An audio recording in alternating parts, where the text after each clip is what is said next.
So welcome everyone. So happy to be here with all of you today. My name is Frida Nixdorf and I'm joining from the unceded ancestral homelands of the Nisenan people in what is currently referred to as Northern California. And I'm one of the weavers on this team co-creating the work that Reconnects network. And here we are. Helen Sui is not with us today. She's in Shanghai, China. And so just want to call her into this space. I know she's with us in spirit. And if you could each just take a moment to share, just introduce yourselves. I'm Constance Washburn. I'm from Northern California as well, the Coast Miwok lands, in an oak and Doug fir forest.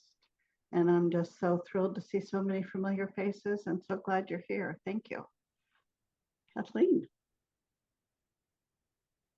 Hi all, I'm Kathleen Rude, and I am zooming in from close to the shores of Lake Michigan on the ancestral lands of the Potawatomi and the Miami and Peoria peoples, just north of Chicago, and just so excited to see so many people here to celebrate our beloved Joanna. Welcome. Shai. Thank you, Kathleen. Hi, everybody. My name is Shayantani Ghosh.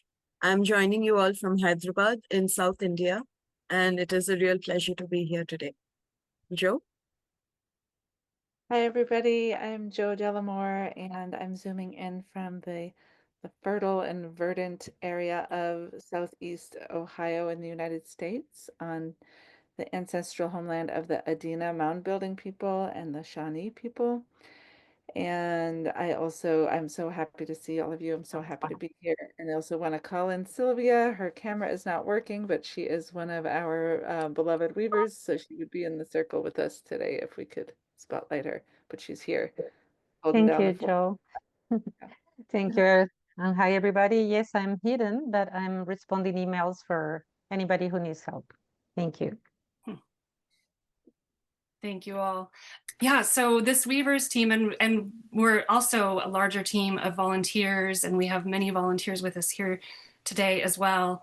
Our mission at the network for the past decade and ongoing is to nurture a regenerative and thriving world for all beings by providing support, connection, and inspiration to the global work that reconnects community. And that's you too. So thank you for coming. Thanks for heeding the call and being here with us as we join together to celebrate the life of our beloved Joanna Macy, our root teacher. So on that note, I would love to hand it over to Constance. Just taking a deep breath and arriving in this beautiful space to celebrate Joanna. And as Joanna has taught us, and as many Indigenous peoples from around the world have taught us, we start with gratitude. And I want to start with a quote from Joanna. In the face of impermanence and death, it takes courage to love the things of this world and to believe that praising them is our highest calling. Now rest with that for a moment, and if you feel comfortable, lower your gaze and close your eyes and just become present for your breath moving in and out of your body. Being breathed by life. I remember the first time Joanna said that and I heard it and I was like, oh yeah, I'm being breathed by life. Is it not an amazing miracle? And as we breathe in and out, we're sharing the air with billions and billions of beings. The air provided by the plants and the trees and the microbes and the fungi. So we send out gratitude to the air. Thank you to the element of air, and may that air be with us, that spaciousness be with us in our time together. And then coming back into your body, feeling the weight of your body on Mother Earth being held down by gravity. And that loving, loving attention of the earth, our mother. So we send out gratitude to Mother Earth, who gave us life and continues to give us life. So gratitude to Mother Earth. And we ask that the spirit of Gaia be with us in our circle, our very large circle today. And then maybe grateful for the tears, grateful for the waters that run through our bodies that are part of the waters of the earth. Gratitude to water and all the swimming ones. May water help us flow easily today as we go through this ceremony together. Then gratitude to the sun and Grandfather Fire and the energy of the Big Bang that comes into us and is in each cell of our body. So we're grateful to this whole universe. And we know that when we open our hearts to gratitude, we also open to the grief. We open to the pain and the grief of losing Joanna, and the grief and despair we feel at the harm and suffering that's happening to countless humans and more than human world at the hands of those that are trapped in greed and hatred and delusion, the delusion of separateness. That when we drop into our pain, as Joanna has said, we know our interconnection. For the pain, our pain for this world is an immediate way of recognizing and bowing to our interconnection. So just rest for a moment in that, in our gratitude, in our grief, in our understanding of our interconnection to all of life. These are the teachings that Joanna brought forth that make living at this time doable. So take our hands together, open your eyes, and if you can go on gallery view, which I'm trying to do, to bow down in gratitude to Joanna for our interconnection to her. We have 500 and something people here we can bow down to for our interconnection to everybody who's here, our connection to the earth and the entire web of life. So thank you.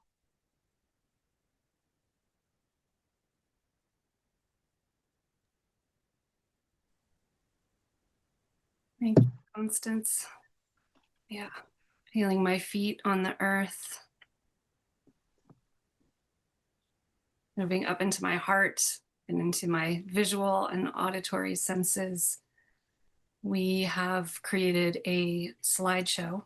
We've received images and videos and music and clips, and we've compiled them into a short film to share with you, images of Joanna and her life and loved ones. So we're going to share that and stay on, because after that we will be hearing from speakers sharing stories of their experiences of Joanna as well.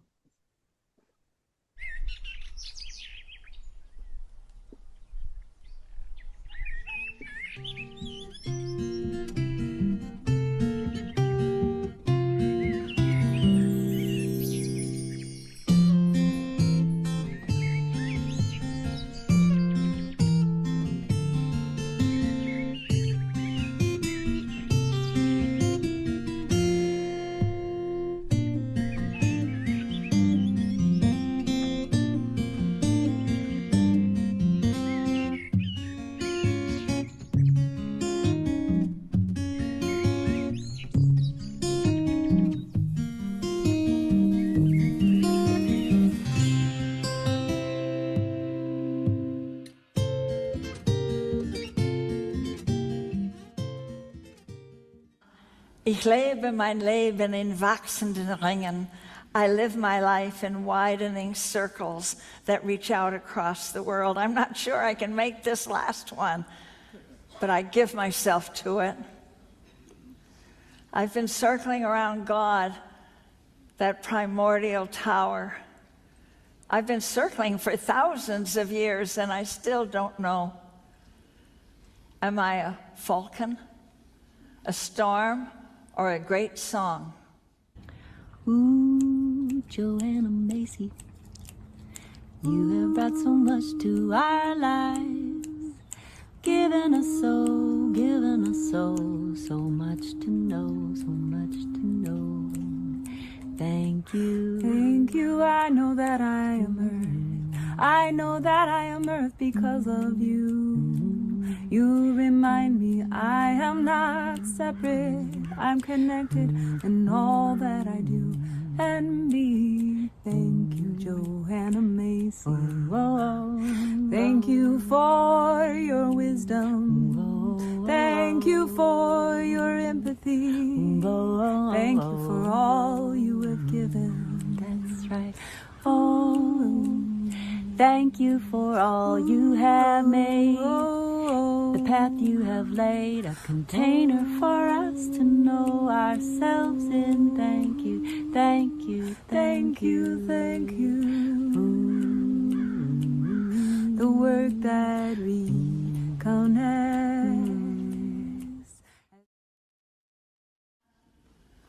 He said, quiet friend who has come so far. Feel how your breathing makes more space around you. And then he says, let this darkness be a bell tower, and you the bell. And as you ring, what batters you becomes your strength. Oh, get that!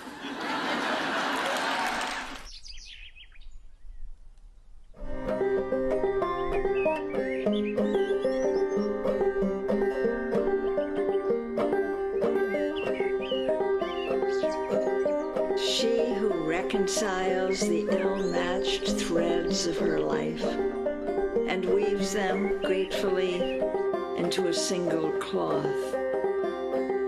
It's she who drives the loudmouths from the hall and clears it for a different celebration, where the one guest is you.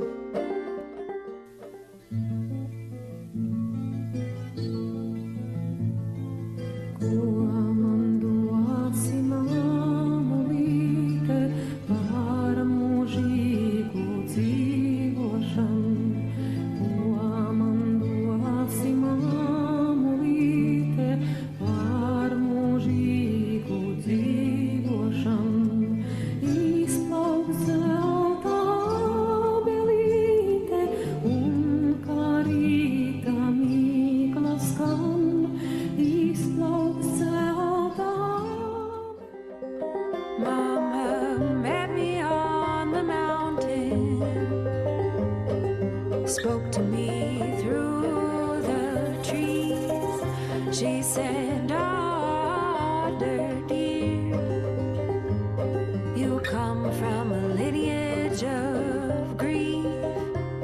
These women who are bound to you,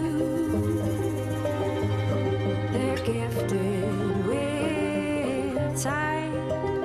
They can see you now as they saw you then. They come to you in the night and say, keep her moving, keep her shaping, keep her safe, safe in this life. Keep her speaking, keep her feeling, keep her safe, safe in this life.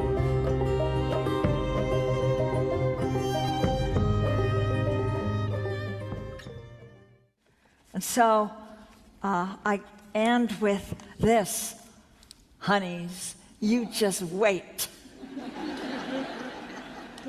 All will come again into its strength. The fields undivided, the waters undammed, the trees towering, and the walls built low. And in the valleys, people as strong and varied as the land. Shall we let that happen?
this river will never run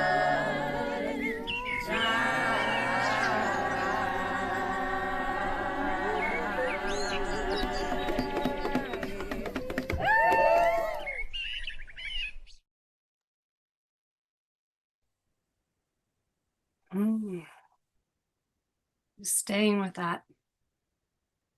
Staying with what you're noticing, what you're feeling, these beautiful images, the song, the music, and what's coming up for you. We're going to be moving into small groups. We were together on the land, we'd be walking off together into the forest or to little corners to meet together and connect with old friends, new friends. And so we'll be doing that in just a moment. We're going to be sharing gratitude for Joanna in the form of open sentences. So this is a chance for you to connect in a more intimate space with each other, with this wider community of over 600 people, with others who also love Joanna and have stories and connections that they would like to share with you. So we encourage you to offer yourselves that space. And yeah. We have lots of participants here. So as we make our way into breakout rooms, just be patient. There may be some coming and going and shifting as we support those who maybe weren't able to find their way. So when you arrive with these new friends, take a minute or two to land. If there's a facilitator in your group, maybe step forward and offer to help support the organization of the group. Offer each other your names, maybe the lands you're on, and decide who's going to go first, what order you're going to go in. And yeah, we'll be in breakout rooms for 18 minutes. We'll have a timer going, so you'll be able to see that up in the upper right, so you'll have a sense of time. Make sure everyone who wants to share has a chance to share, so share the time equally. If you don't want to share, that is also welcome. Silence is welcome. Breathing is welcome. Movement, song, tears, it's welcome. But offer each of you a few minutes. I'm not sure how much minutes we'll have because the groups that will vary. So the open sentence is on gratitude is the ways in which Joanna has touched my life. So in open sentences, we're taking turns one at a time, sharing spontaneously from the heart without pre-planning, just trusting that what needs to be shared will come in the moment, and just being fully present with each other as you're sharing and witnessing and receiving what's shared into the room. And passing is fine. And then in open sentences, there's no crosstalk. If nothing comes to be spoken, silence is welcome. And when everyone who wants to share has had a chance, you may have a few minutes to just be together and connect and greet each other. So one at a time, just simply start with the sentence starter, the ways in which Joanna has touched my life. The ways in which Joanna has touched my life. And we'll broadcast some reminders along the way. All right. Thank you, Frida.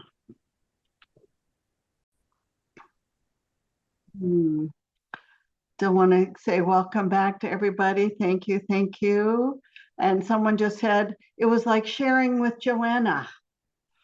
So we are all the continuations of Joanna now.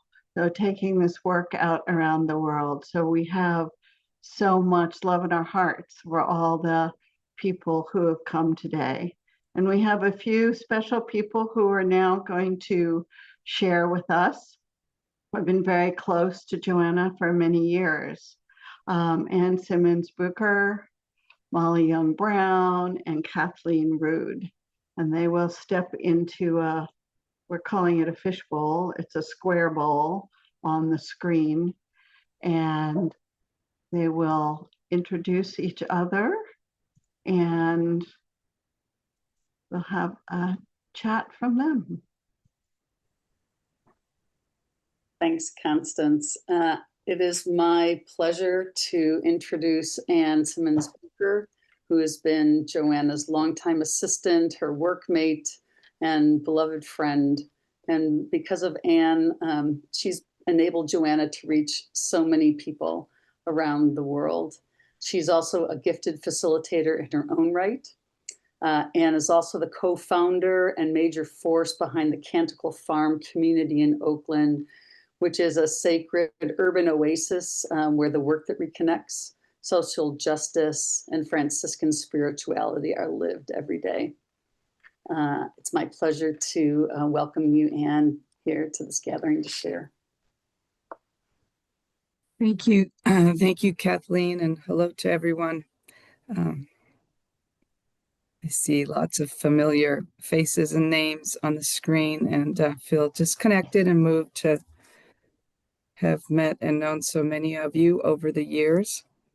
I took a walk this morning in some old growth forest up here in the mountains and stood in front of a huge redwood tree, and it helped put things in perspective for me.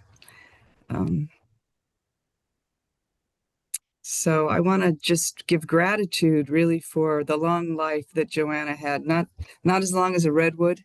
We would have certainly loved for her to stay around, and I think she would have wanted to. She was very happy to be alive in this time and filled with awe and gratitude for each moment of her days.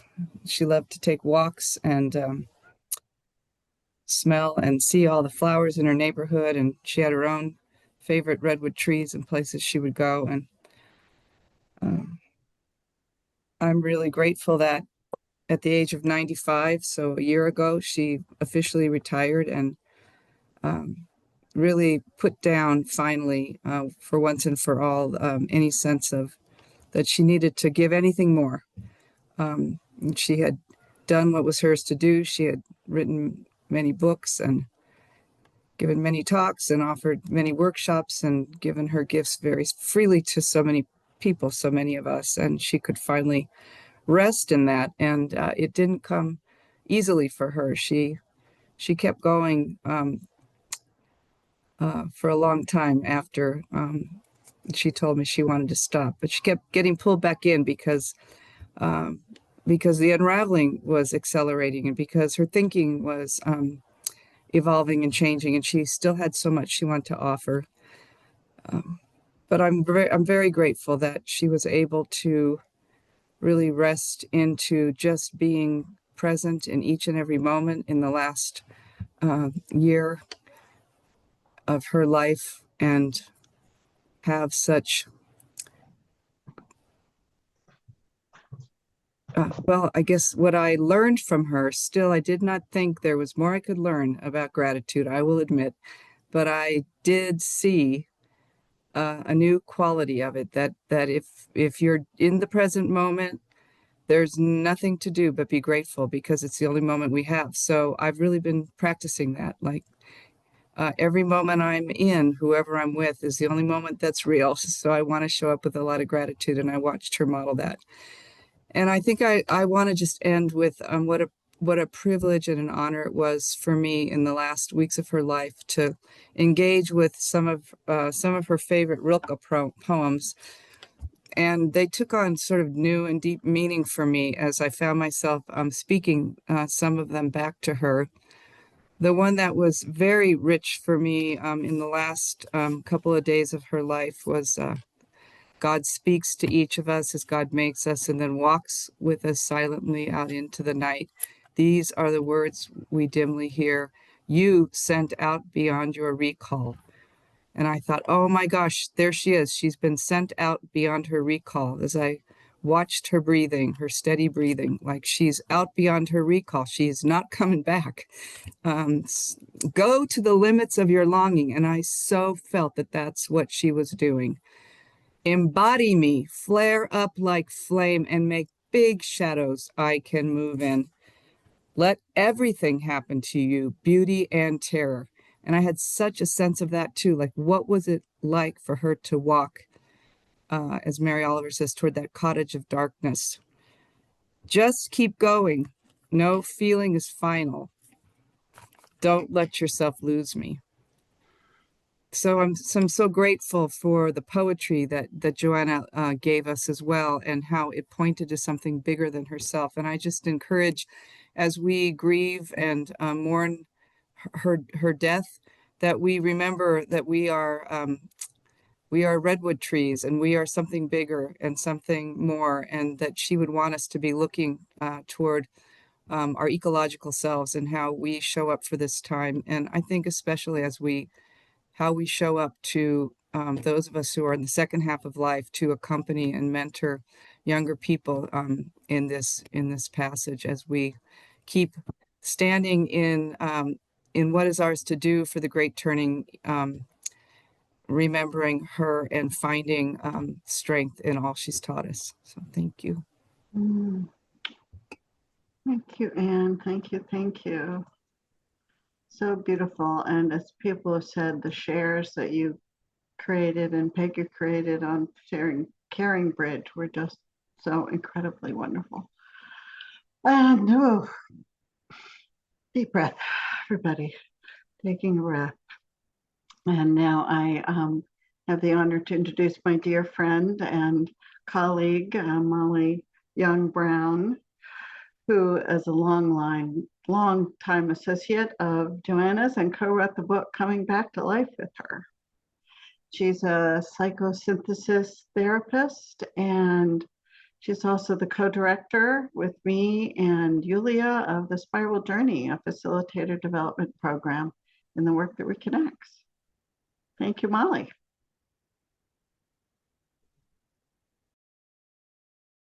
I need to unmute. There we go. Oh, thank you, Annie, for your presence and care for our beloved Joanna. I met Joanna, well, I went to a workshop. She was giving a nuclear guardianship in 1990, 35 years ago. And obviously, she's been a huge presence in my life ever since.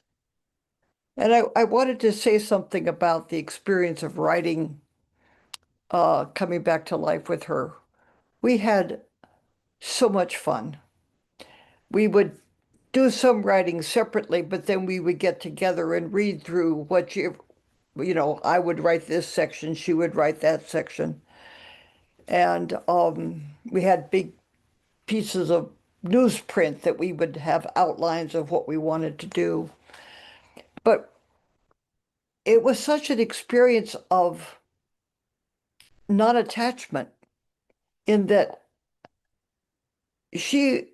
I could change words she had spoken or written, and she could change words I had written.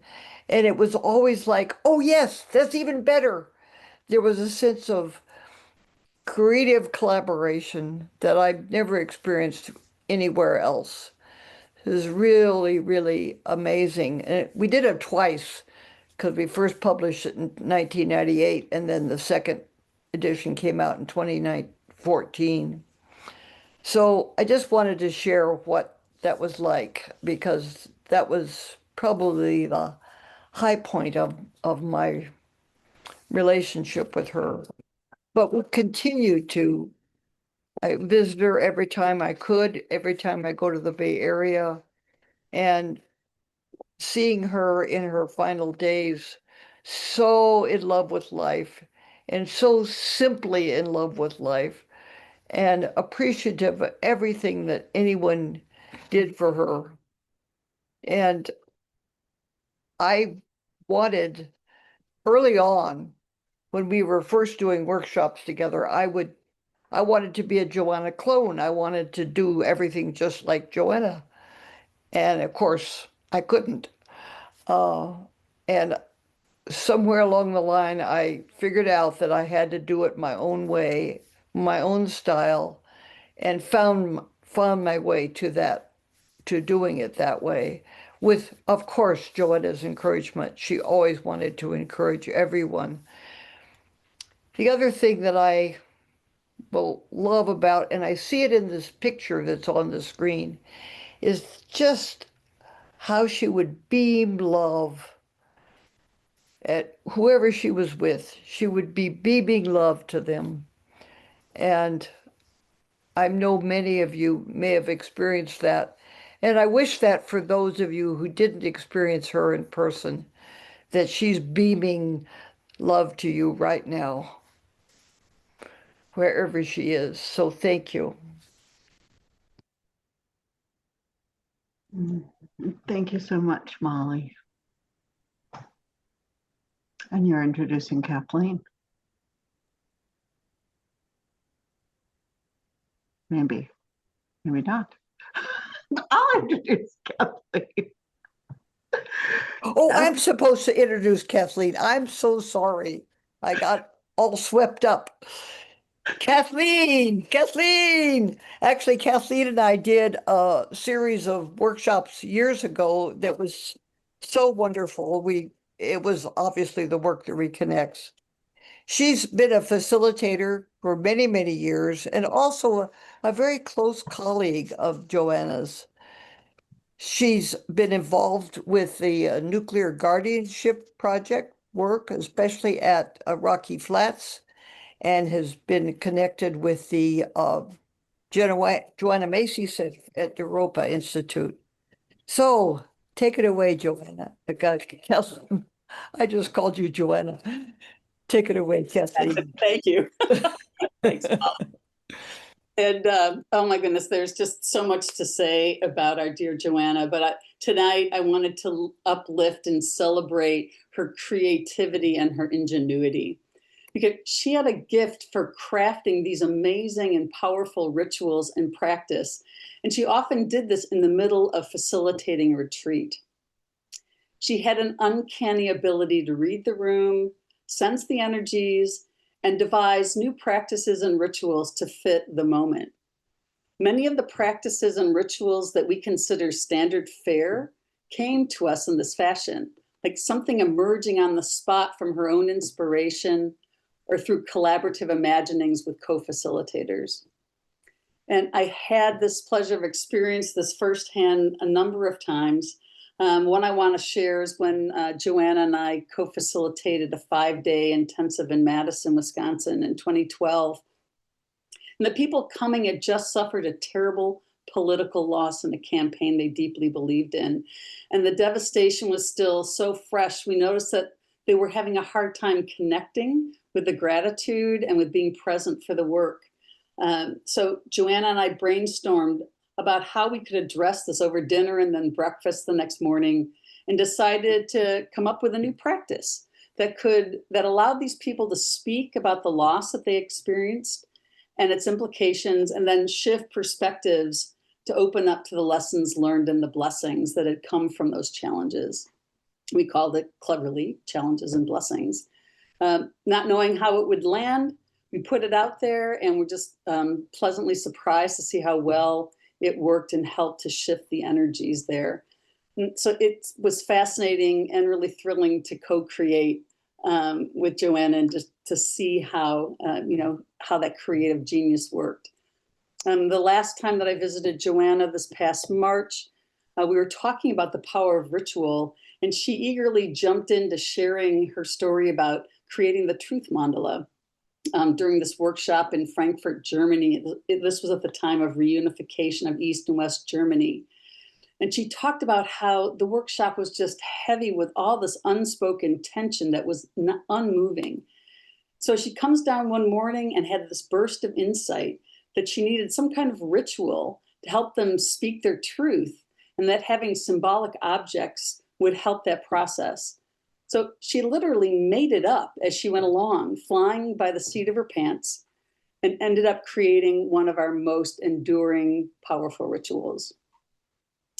This was the magic and the marvel of Joanna Macy. And I believe her invitation to all of us is to keep on innovating, adapting, and creating practices and rituals that meet the needs of our participants today in this ever-changing world while still remaining true to the stages of the spiral. So I just want to thank Joanna from the bottom of my heart for the amazing gift of your creative genius and that sacred, playful, life-changing imagination. Thank you. Thank you, Kathleen, so much. Thank you, Anne. Thank you, Molly, for the depth of your sharing and insights and love for Joanna. It's wonderful. And now we're going to invite some more speakers in to our circle with Rebecca Hart.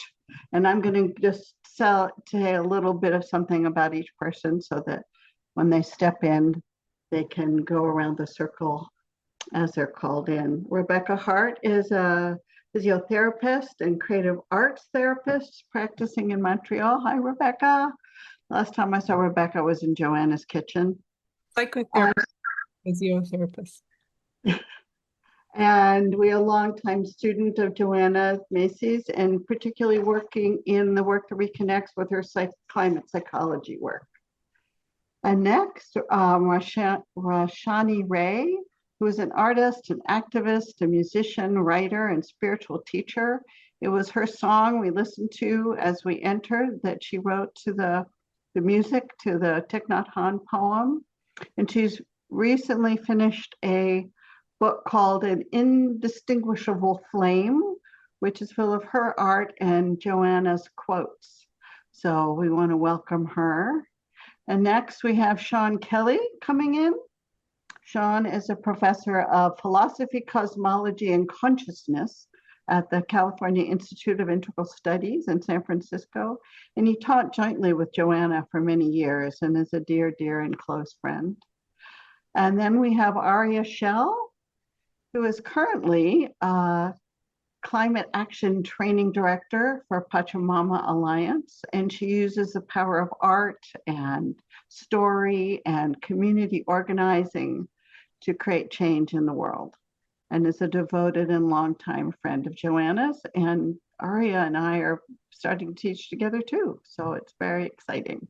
So thank you all for being here. And in case you didn't notice the little stars going up from Frida and I, those are your hints that it's time to wind down. So thank you. So we'll start with Rebecca. Hi, Constance. Hi, everyone. It's so wonderful to be here with you all. I'm here from the land of the Haudenosaunee Confederacy in Quebec. I almost don't know where to start, but I had a big kind of waking up to despair when I was a young teenager. I was 14 years old, and eventually that led me to activism, it led me to Buddhism, it led me to psychology, and then it led me to Joanna when I was 20. And that was 23 years ago. And so when I found Joanna's work, I just began weeping, reading her work on despair, her essays in World as Lover, World as Self. And I jumped on the first opportunity to learn with her and was very lucky to spend a lot of time with her in retreats over the years. And she's really been there with me in a way through my whole adult life. And as I became a facilitator early on, one of the stories that I wanted to share was at the 30-day retreat she gave in Oregon in 2007. I was there, and I was among the younger crowd there, and there was a group of us young women who were thinking about becoming mothers and really sitting with the weight of that question in these times. And we were talking about it amongst ourselves, and eventually we brought it to her. And I'm sure some of you on this call were there in that room. There was a time when this group of us, I don't know, maybe 7 young women and Joanna, we were sitting in the middle of the hall where she had been teaching, and sort of gathered, huddled around her, sharing this angst and worry for the future about becoming mothers and this question. And I remember her just really taking that in and then basically blessing us and sharing her blessing for our becoming mothers if we felt that calling. And many years later, I did become a mother, and she was, so I feel like she's been a part of that journey as well. She's sort of the great mother of us all in many ways. And I just I want to end here, but want to invite you to feel her with you. She would talk about the ancestors on her left and the future ones on her right. She's with us in that. Thank you, Rebecca. Lovely to see you. Rashani. Thank you. So when I was asked to share the ways that Joanna has touched my life, my first thought was, how has Joanna not touched my life? Every particle of my being has been touched and transformed and alchemized by Joanna. We met in 1984, shortly after my mother died. And like so many of us, she took me under her raptor wings, and she mothered so many of us. I said in my book, she was like an incubator for those of us who were cracking out of our colonized shells of ego identification and being little wet-winged fledglings coming into our ecological selves. And she was the incubator holding thousands of us. It was quite remarkable. So some of you have asked about the book. As soon as I heard that Joanna had fallen and broken her hip, my spontaneous gesture was to put together just a small book of collages. I began designing collages with her words in 1991.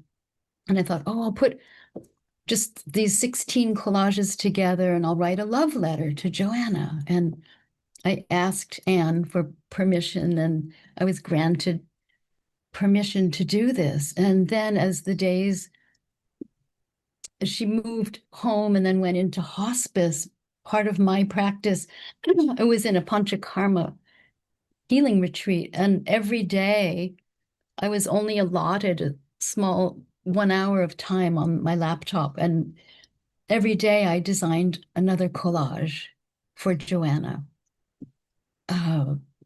So now this book is 144 pages, and it's just this amazing tribute. It's a long love letter, and I feel so blessed. Anne is going to write one of the forewords, and many of you have written beautiful endorsements.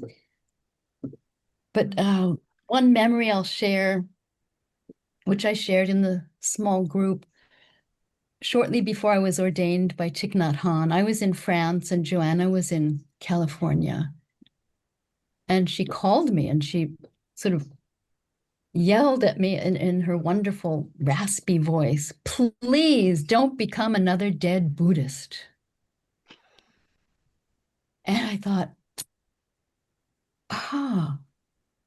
And it took me a while to really understand what she meant. And the moment I realized it, it was just a very awakening day for me. Thank you. Thank you to all of you who made this possible. Thank you. Thank you. Now we get to hear from the wonderful Sean. Oh, well, thank you. When I was told I only had 2 minutes, I sort of panicked because I had all sorts of notes. A quick story to give you an idea of the catalyzing effect of Joanna. I was to leave to go to Japan for my first time in Japan on sabbatical. I was going to be teaching there. And 2 weeks before leaving, the great Kanto earthquake and the Fukushima disaster happened.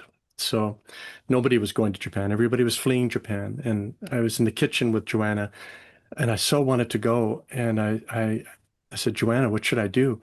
And she said, well, because we were worried about radiation at the time, we didn't know. She said, are you planning on having kids? I said, no. I said, that's impossible now. She said, go. And I said, great. And I felt her blessing. And I went. And because of that, I met my beloved wife, Yuka, who is since then also was transformed by Joanna and became, the leader of the work that Reconnects in Japan. And so my life was completely catalyzed by just Joanna's intuitive blessing and affirmation of what I wanted to do in my heart anyway. That's just one story. There's so many. But lately I've been, meditating. Who is Joanna? Who is Joanna? And I thought I could do no better than just to share the poem that I wrote as a toast for her 91st birthday. It's quite short. Hopefully I won't get the little stars coming up saying it's time's up. Okay, some of you probably already have read this, but here it is. This is one version of who Joanna is. Okay.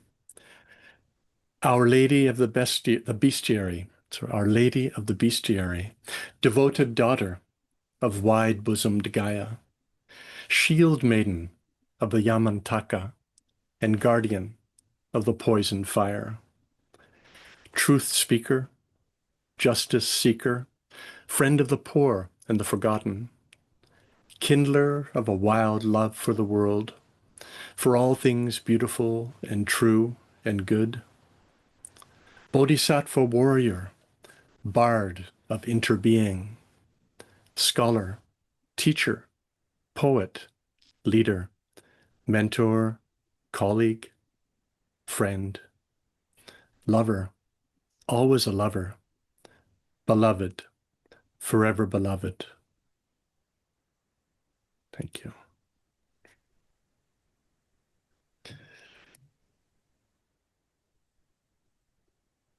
Okay. I'm talking, but I'm on mute. Thank you, Sean. That was so beautiful. And now I think we have another poem from Aria. Thank you.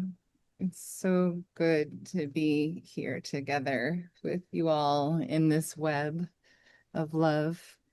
I met Joanna 25 years ago and moved to the Bay to study with her. And these words came shortly after saying goodbye to her in hospice. I wanted to share them with you. As our beloved Joanna hovers in this liminal space, inside of this chrysalis of transformation, her form dissolving before our eyes, I can see wings sprouting from beneath her shoulder blades as she spreads her arms open, her smile wide, embracing the mystery of turning herself back into starlight once more. She surrenders into death as she lived her life, with wonder as her guide and companion, cultivated over 96 years of practice, whispering, "Wowie kazowie," over and over, and then a feisty "what the fuck" escapes her lips as she dances eternally between humor and the holy. Even in her dying, she teaches us to savor life, to be present to the miracle of this moment, and now this one, as she circles this earth slowly like a falcon, a storm, and a great song. She teaches us yet again how grief is a portal into our wild and inconceivable love for this world, for the flesh and bones of this gorgeous woman whose work that reconnects will forever remind us that we belong to each other, that we are the living earth, that while there is still breath in our bodies, we too can rise up rooted like trees. Let us spread our arms wide and break our hearts open to contain the vastness of her.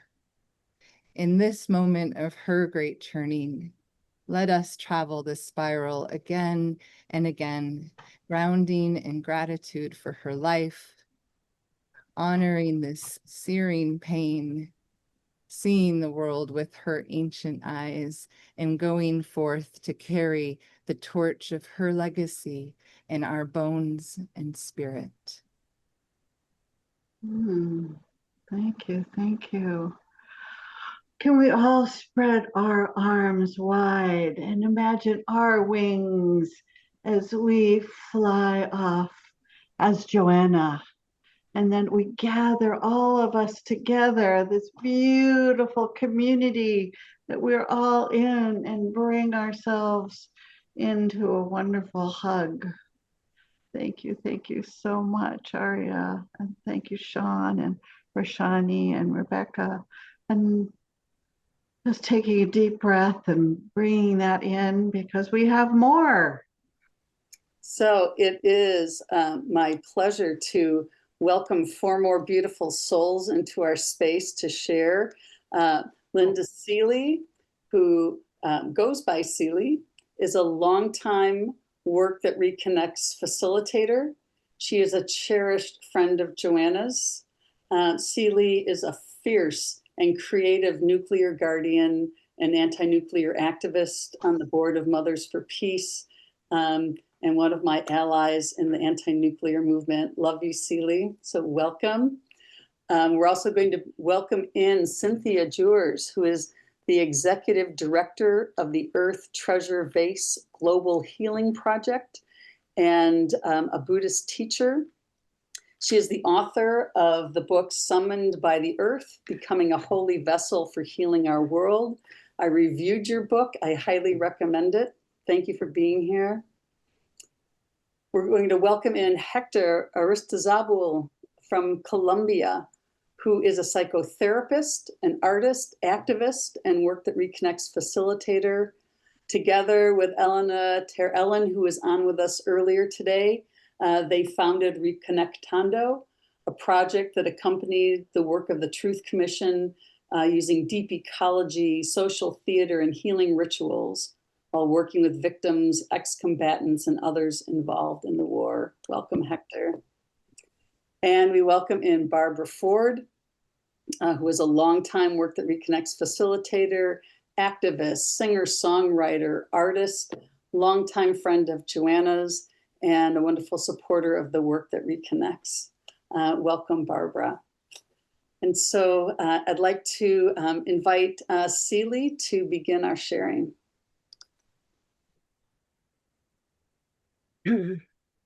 Thank you. I'm afraid I'm going to be a little bit sobby and hard to control my emotions because I'm so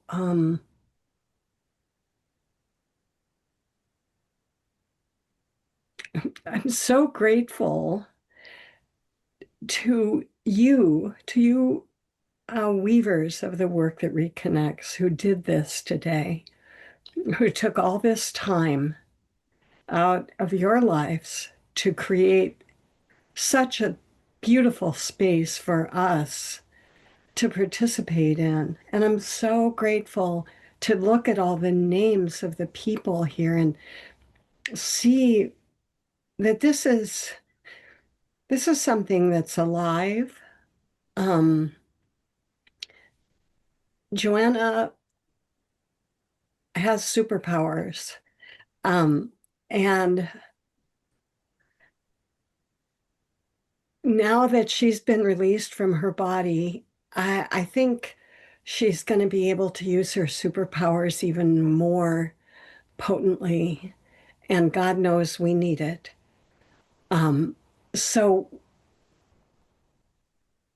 I want to share one tiny snippet, just like for 1 minute, because I had the privilege of being with Joanna while she was dying, along with Anne and a few other people. And I want to say to you that even in her dying process, she was full of wonder. She was, um, I mean, it wasn't like she was like raising, well, she did raise her arms quite a bit, actually. But you could just feel it. You could feel it. And I know, I mean, I don't know what she was thinking, but I know that she was going through her life and looking at all of the beautiful, wonderful people that she met through her life and thanking everybody for being there with her.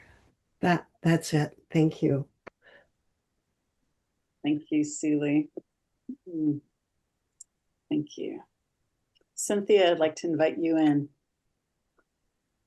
Oh boy, that touches me a lot to hear you say that, Seeley, and just to hear and see and feel everyone here in this incredible global community that Joanna has birthed.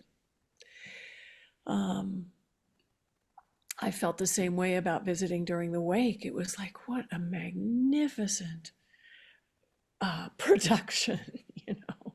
You all, honestly, it's like, I'm just so moved. But I mean, I've been moved by Joanna since 1982. And, you know, she's just, we are the facets of her incredible life. And she just pulled out all the stops. She didn't hold back for a second. And I'm so grateful to have known her. My first encounters with her were around nuclear guardianship, which living in New Mexico around the Los Alamos National Lab was huge and seminal and a big awakening. And I took that awakening, that calling to meet this old wise man in the cave in Nepal in 1990, this old lama that I had the chance to meet, and ask him a question which was came from my knowing of Joanna, which was, what can we do to bring healing and protection to the earth? You know? And it was just like the most burning question, and it still is. He gave me a practice of the earth treasure vases, which some of you probably know about. And Joanna buried one of those vases at the Lawrence Lab.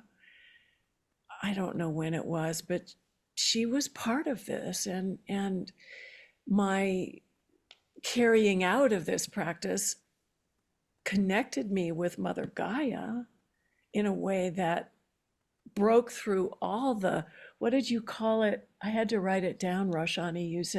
She said, don't become another one of those dead Buddhists.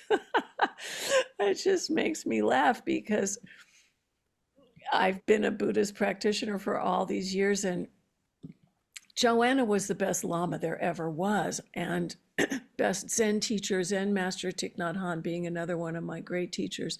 And she just cut through it all.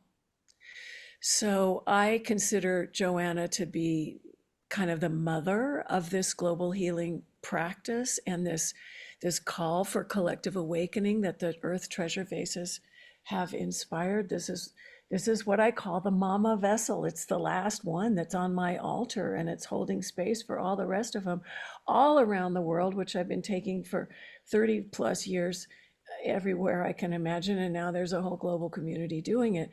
Joanna was at my back, and I'm just so grateful because, in fact, you know, it was Joanna who said to me, it's like we're all holy vessels, Cynthia.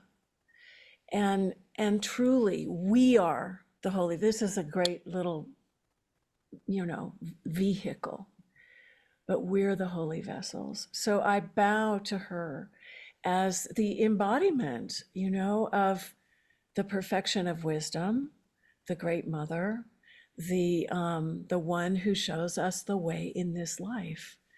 And I see the stars going up. I wanted to share some verses of refuge that were inspired by all of this along the way. But I think we all know We all know because we have come into contact with the message that she carried, the message of relationship, intimate, inseparable relationship to Earth, to all life, and that we know that we are those facets carrying on what she has brought forward in such a powerful way. Thank you, Cynthia. Yeah. So much. Hector, we'd like to welcome you in. Thank you. And thank you, all of you, for this incredible night. I hope Peggy will forgive me, but I must say that less than a year ago, when you left Joanna with this Colombian, in her kitchen, we got drunk. Not just with the wine, but with the excitement that Joanna always had when every time I told her what was happening with the work that reconnects and the Truth Commission and Reconectando and the Soul's Mycelium that was a gathering that we were preparing then. And she was just full of excitement and full of ideas and full of questions. And I went with my son that was 30 years old, and I told him, let me introduce you to my spiritual mother. And after we visit her, my mother, who was also 96, died. And then Joanna, what I feel that she did in the last few weeks is, for the first time, I understood not what was a mentor, because she was a mentor for many of us, we have heard tonight, not what was an elder, not an older, but an elder. But then she taught us what it was to become an ancestor. And not an ancestor as memory, but as an ancestor as mycelium, an ancestor as the whisper of a star that she is now. And I know that she is not disappearing, she is dissolving, and it's what I had felt tonight here. She has dissolved into all of us. She is dissolving into rain, into rivers, into the sons of whales and children from the future. And now she can do this great turning on her own, because now who knows what the hell this woman is going to create. You know, now we really have an ally that we can call anytime. And that's what I feel that she has done also in Colombia, because she is our compass and she's in the soil. She's like a wonderful, beautiful, magical mushroom, as Kathleen said, that keeps inspiring us, because she also knows that the word that reconnects, that Colombia needed the word that reconnects, but the word that reconnects needed Colombia. So I was telling her how dirty it was becoming the word and beauty. Thank you so much for what you had put together. And thank you, Joanna. Thank you, Hector, so much. Barbara, good to see you. Welcome in. Thank you. I'm here to offer a poem. It's a new poem, it's untitled, and I'm going to invite you to listen to it like it's the wind or a sunset, because it may not be the same poem. It's just going to be what it is in this moment. So if you're going to ask me for the poem, I won't be able to give you the written version of it. So just be with it in this moment, because that's kind of how I wrote it anyway. Because she died 11 days ago, because her hands fluttered like leaves when she was happy, because joy for her was coffee ice cream in the cosmos, because she saw the cosmos in the bowl, because the bowl reminds her of the mystery, empty bowl which is full of elegies and storms and waiting, because she never shirked from joy, because grief and anger were her tickets to the big dance, because bodies can dance and also become fossils, because fossils reveal the history of softness, of vulnerability, because the vulnerable are always aware, always alert to the moment of impact, because impact changes us, because change is windy and pernicious and sometimes an alchemy of rhizomes holding fast, because roots, because leaf, because hollow bones of prey left in the nest above, because bones become branches and branches bleach to bone, because of the sway of limbs, because that gesture is a way to dislodge the story that aims to break us. Because a question, a big one, is all there is to know. Because she was so good at the knowing and the not knowing. She made her hands into leaves, her small bones fluttering, waving hello and goodbye at the same time. Beautiful, beautiful. Thank you. Thank you. Thank you, Celie, Cynthia, Hector, Barbara, so much for these sharings. And now we're moving on to inviting 4 new speakers into the room. Thank you. So Chris Johnstone is here, and he's a doctor turned healer and creator of the College of Wellbeing. He also co-authored with Joanna Active Hope with the new subtitle, How to Face the Mess We Are In with Unexpected Resilience and Creative Power. So thank you, Chris, for being here. And Elena Terala is also here. She is the co-founder of the Belgian association Terra Ville and translated Coming Back to Life into Dutch, and is the co-initiator of the Reconectando project in Colombia. And Mutima Imani, who is a social justice visionary and master trainer and facilitator. And she has said many times that Joanna's in the work saved her life. She's worked wholeheartedly to decolonize the Work That Reconnects and diversify our Work That Reconnects community. And Gunther Hamburger is a social worker, a therapist, and facilitator, and met Joanna in 1986. And he and his wife founded the Holon Institute, and he runs a deep ecology training and has known Joanna for many, many years. So welcome to all of you, and so glad you're here to share. So I think we're starting with Chris. We'll just go in the order that I read people. Thank you. I'm coming back to the sentence, the ways Joanna has touched my life. And one of the gifts that I've been really touched by is the milling.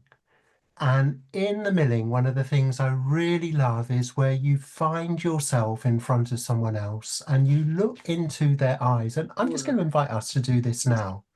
And you can do the gallery view or speaker view and just find yourself looking at someone here and holding in your attention the possibility that this person can make a pivotal difference to what's happening in our world.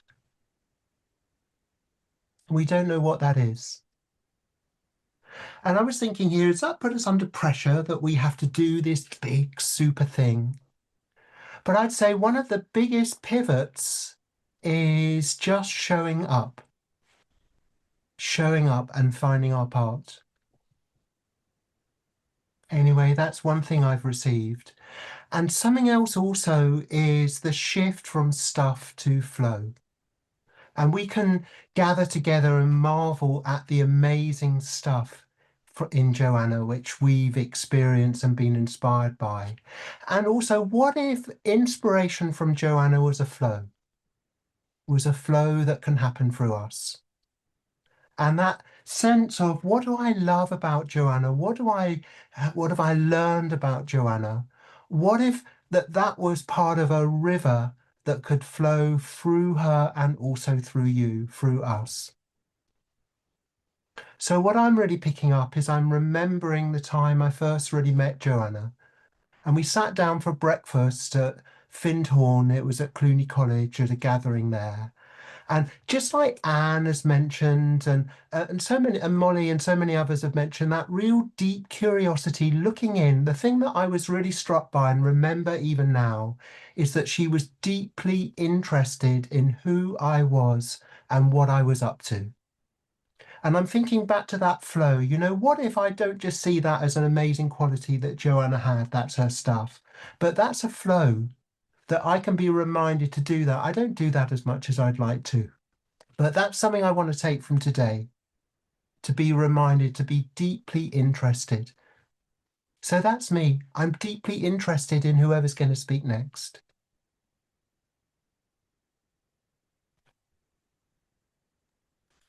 Thank you so much, Chris. And Elena.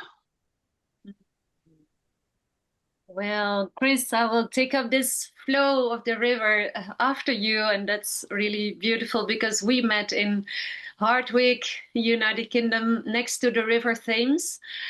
And I remember the beaming love. I don't know who mentioned this beaming love of Joanna looking at us, this fierce love for life and the power of intention. I first met her gaze, her profound gaze and witful and soulful in Germany when she was talking about this power of intention in our lives. And I was already working with her, the spiral. But when we met again 3 years later under the apple tree in Hardwick, I remember working on my activist questionnaire with Azul Tomé.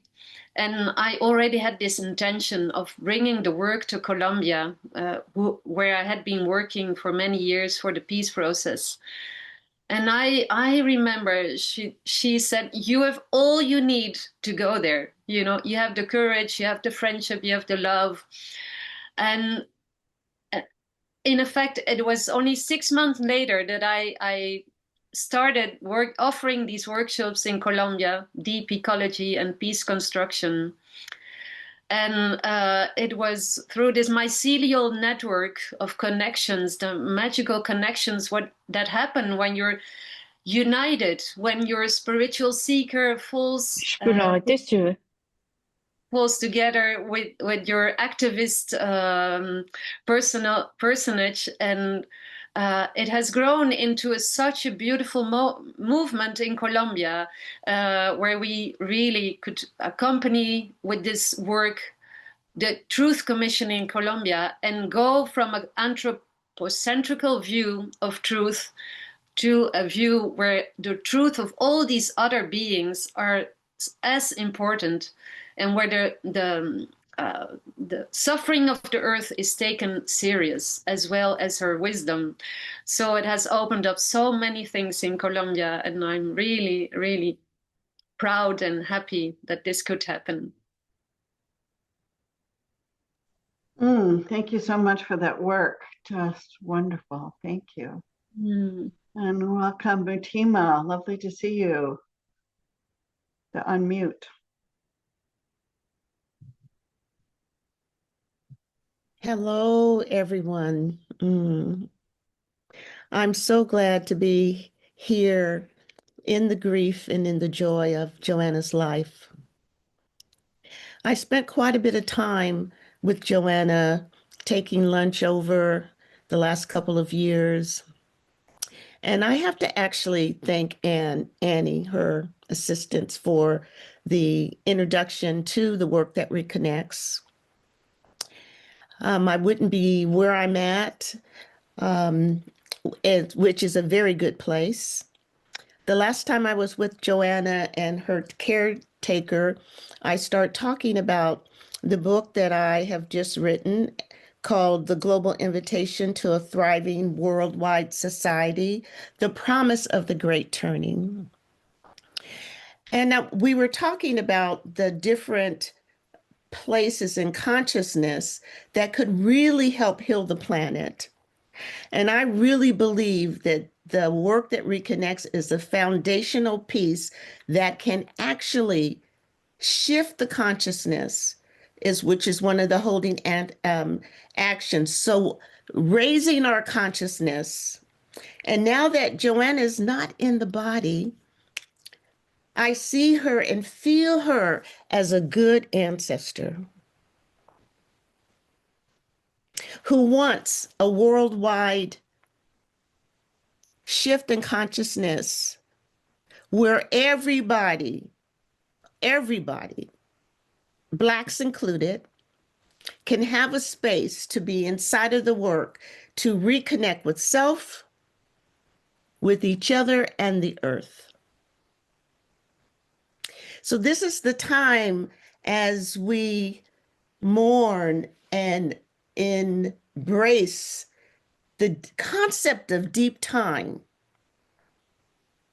Joanna was with us in the middle. Now she is on the ancestor side, and everything we do is for the future generations. The promise of the Great Turning is that we will get there, and I have been dedicated to the Aquarian conspiracy, that this is our time to come out of business as usual, to have a heart healing, to heal the heart of humanity. And I have a tipping point concept that Joanna loved, which was, this is the tipping point concept to heal the heart of humanity. Awaken to love, loving Black, the word, the color, and the people. So when I went through the cohort for people of color, which we don't say anymore, we say the global majority, Joanna had done the first two, and Barbara Jefferson and Elijah Simmons, is that Elijah's last name, were my core teachers. And when I say that the work saved my life, I had two nephews commit suicide because of racism. And the grief was really hurting me. And it was in the truth mandala, the despair ritual, that I was able to cry and get my juice back, and forever grateful to Annie for introducing me to Joanna, and for Joanna loving me and telling me to do what is mine to do in the work so that we can reconnect to the web of life that includes all people. Thank you, Mutima, for being an awesome force in the world for justice and change and the Great Turning. Thank you. This is my book. Gunther, wonderful to see you. Thank you for being here. Hello, Constanze. Hello, everybody, friends and colleagues.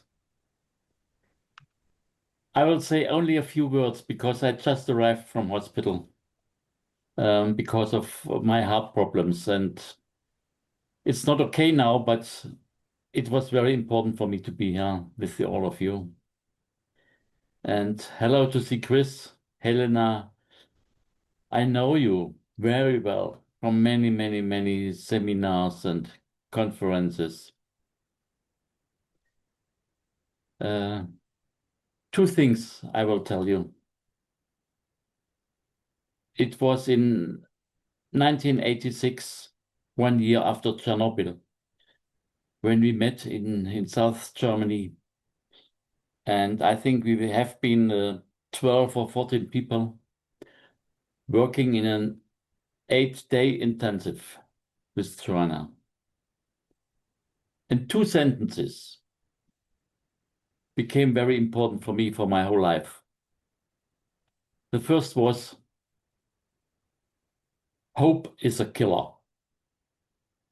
And I was shocked.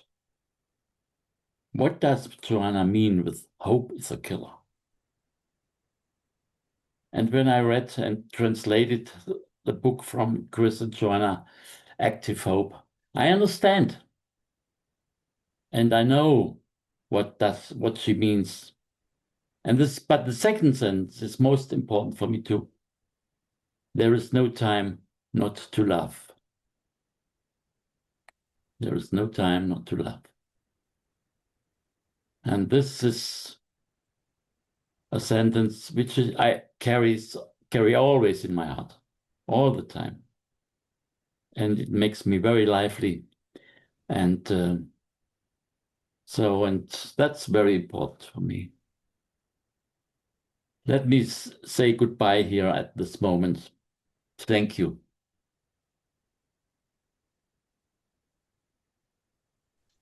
Thank you, Gunther. It's wonderful to see you. I'm so glad you're home from hospital, and take good care of yourself. Love yourself. Love, love, love. Be good. So thank this wonderful team of people.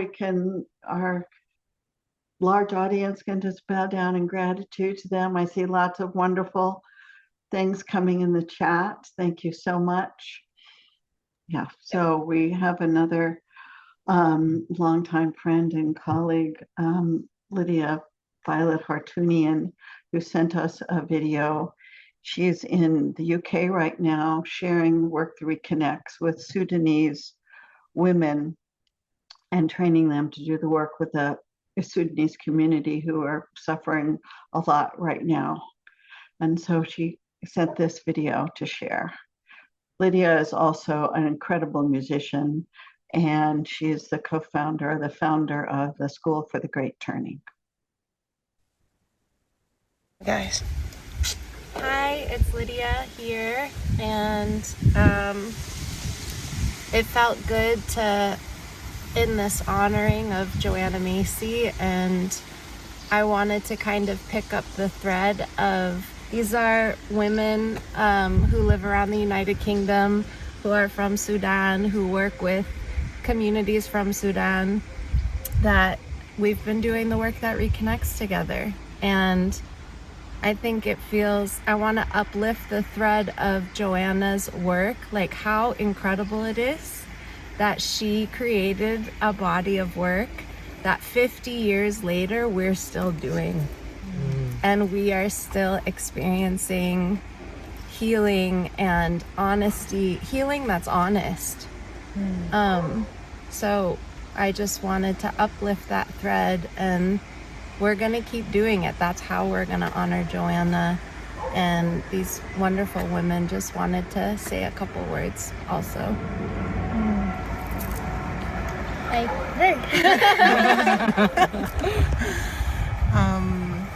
I'm just really filled with gratitude for Lydia's presence with us, especially so short after the passing of Joanna, and to be part of this honoring of her life and the work that she did is really meaningful for me. It's just, it's not everyday thing that think something like this can happen, so I'm very grateful. And yeah, maybe Maud can say something as well. I'm just sensing the vibes, and I feel the honoring of Joanna Macy in the last couple of days, and I got to know her through people who knew her and were very close to her, and I felt the love through you, really, Lydia, and that really moved me, and I've been in so much awe. So I trust my energy and I trust my vibrations that I feel around me, and I just feel so in love and peace and safe with the work that Reconnects. And also, as a psychiatrist, I found the balance. I actually found home and balance. I found that I've been craving for the balance between the mind, the body, the soul, and nature.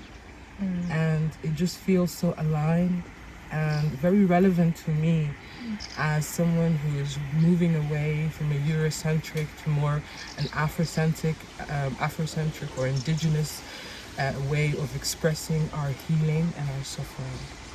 And I feel seen and heard always, and I love that, and I'll always carry that. God, that's so meaningful. Okay. Rana and Moda, you said almost everything, but my journey of getting to know Joanna Macy's work started a year ago, and it came in a time in my life that I felt completely ungrounded and almost lost, especially after the war that happened in Sudan, and losing that identity and that sense of there is a home that is being lost for me. This work has helped me to go through my pain, like not to really think that I need to suppress this pain or I need to avoid it. It actually helped me to understand that I can honor my pain and come out of that healed. And then we did the 6 months facilitation training with Lydia and Adrienne, and that has been also an amazing experience, because not only myself but others from my Sudanese, let's say, tribe has also joined, and it has been an amazing learning experience for us, because we also got to see how this work is applied, how is it practiced, what sort of skills that we need, but also seeing it with different eyes of others, and maybe challenging sometimes the different views, and knowing to be with all those views. I'm really grateful for having had this experience and having you here again, Lydia. It means a lot to us, and it means that there is more to come, and more work that is needed, truly needed, and by Sudanese people, by others. I think this work brings a new language for pain, and also a tool, or the courage to take action, and also brings hope back to us. So thank you, Joanna Macy, and thank you, Lydia. We're so lucky. We're so lucky to have had Joanna Macy. We're so lucky to be loved by her. And I think something that Joanna would do right now is cheer us on. So I want us to cheer each other on. You know, I want us to kind of see each other in the work that we're doing and cheer each other on, because it's beautiful work. It's brilliant work. It's ever-changing work. And Joanna, I love you even more beyond words. You were like a parent to me,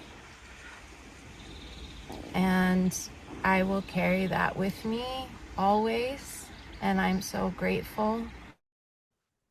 Thank you, Lydia, and thank you to the women who are taking this work out into the Sudanese community and who knows where else. And I think we need a stretch break again. We do. If you are feeling it, you can maybe stand up and take a stretch up and a stretch down, and stretch the thank you to the stars and the sky, and a thank you down to Mother Earth, and a thank you to the waters, and a thank you to the air, and a thank you to our ancestor Joanna, and letting us be in these glorious bodies that are such a miracle that we get to dance in. And now we get to hear from more of this amazing community. Please put yourselves on gallery view. I don't get to be on gallery view that much. And just soak in the hundreds and hundreds of people who are here, all these beautiful faces. So Frida is going to explain to us how we're going to get to hear from more of you by you raising your hands. Yes. So did I mention at the beginning that we're a very large group and we might go over? Yes. And I'm kicking myself because I wish that I had originally said that these events were going to be 3 hours long. We're not going to go over that long, 15, 20 minutes, maybe. We would like to offer some space here to hear from our global community. So we're going to invite you in again, fishbowl spot style. We'll so use the hand emoji, put your hand up. We'll spotlight you in, and Constance and I will move back and forth calling you in. So please be pithy, please honor that, please make space for other members of the community who may want to share as well. And we will use send the stars up to let you know when it's time to wrap up. It's not a hard stop, but it is a complete your sentence. Stop. So Yeah, Yeah, and if everyone could keep yourselves muted until we call you in, that would be great because there can be interferences. And so Sally. Yes, thank you so much. I'm Sally Craig. I'm currently in Chautauqua, New York, where Joanna took me and our families together in 1973. I met Joanna on Thanksgiving Day, 1966 in Tunisia, where her husband Fran was the Peace Corps director. And Joanna was, actually I met Peggy first. Peggy was having a tea party and she was 5 and asked me to play or have tea with her. And then I went into Joanna's room and it was really love at first sight. She was working, she had pneumonia. Joanna had weak lungs, as you probably know, and she was she was writing about her Tibetan friends in India, and that started our friendship. And Joanna was like my big sister, and I'm 82, and I felt like I was the little sister, the sisters that we never had. So I have had the privilege of watching Joanna's work evolve for almost 60 years. And it's just kind of overwhelming. And to hear all of you talk about her, thank you so much for letting me speak and share my love and experience, a tiny fraction of it. Thank you so much, Sally. Yeah. I'll call in Hank. Thank you, Constance. I met Joanna about 20 years ago, and I was just touched because I went through my own grieving process in the early 90s and got through it by grieving and seeing, well, I have to try. This is basically the same thing. I have to work on things and really being in the grief, just like basically like Joanna gave me a way to transmit in some way something like what I saw to others.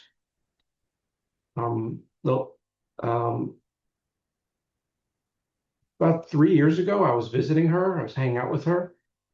This is related to what other people have shared. I was talking with her, and she told me about when she was 28 years old. She was training to be a translator from German into English. If I remember right, she was training to be a simultaneous translator. And one of her exams, she had to read the book, My 7 Years in Tibet, holding it in German and reading it out loud in English. Immediately followed by the book Narcissus and Goldmund by Hermann Hesse, reading it in German out loud in English. And she said, at the end of the Hermann Hesse book, Narcissus and Goldmund, one of the 2 main characters is dying after life full of richness. And he's had suffering, he's had joy, and his best friend is sitting with him. And he says, yeah, I'm sorry for you. You haven't had such richness. And Joanna told me at 28 years old, as she got to that last few pages, she became excited to go through the process of dying. And she'd been excited about it since she was 28 years old. So as she was dying in hospice, I was just like, I was so sad and so excited for her. That's all I wanted to share. Well, thank you, Hank. Really sweet. Nancy.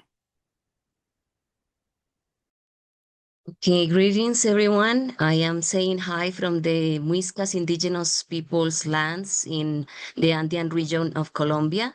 I am part of the Reconectando network in Colombia, and I would also like to honor all the beautiful people that are part of this network. And I would like to start thanking Elena Ter Ellen for bringing this methodology in Colombia, and Hector Aristizabal for being our mentor down here. And then as a teacher, as an activist, and in general as a human being under construction, the ways in which Joanna Macy has touched my life is to really ground me in deep gratitude and being aware of this root that I am becoming in extending and expanding this spiritual path in all the scenarios that I am able to bring the word that reconnects.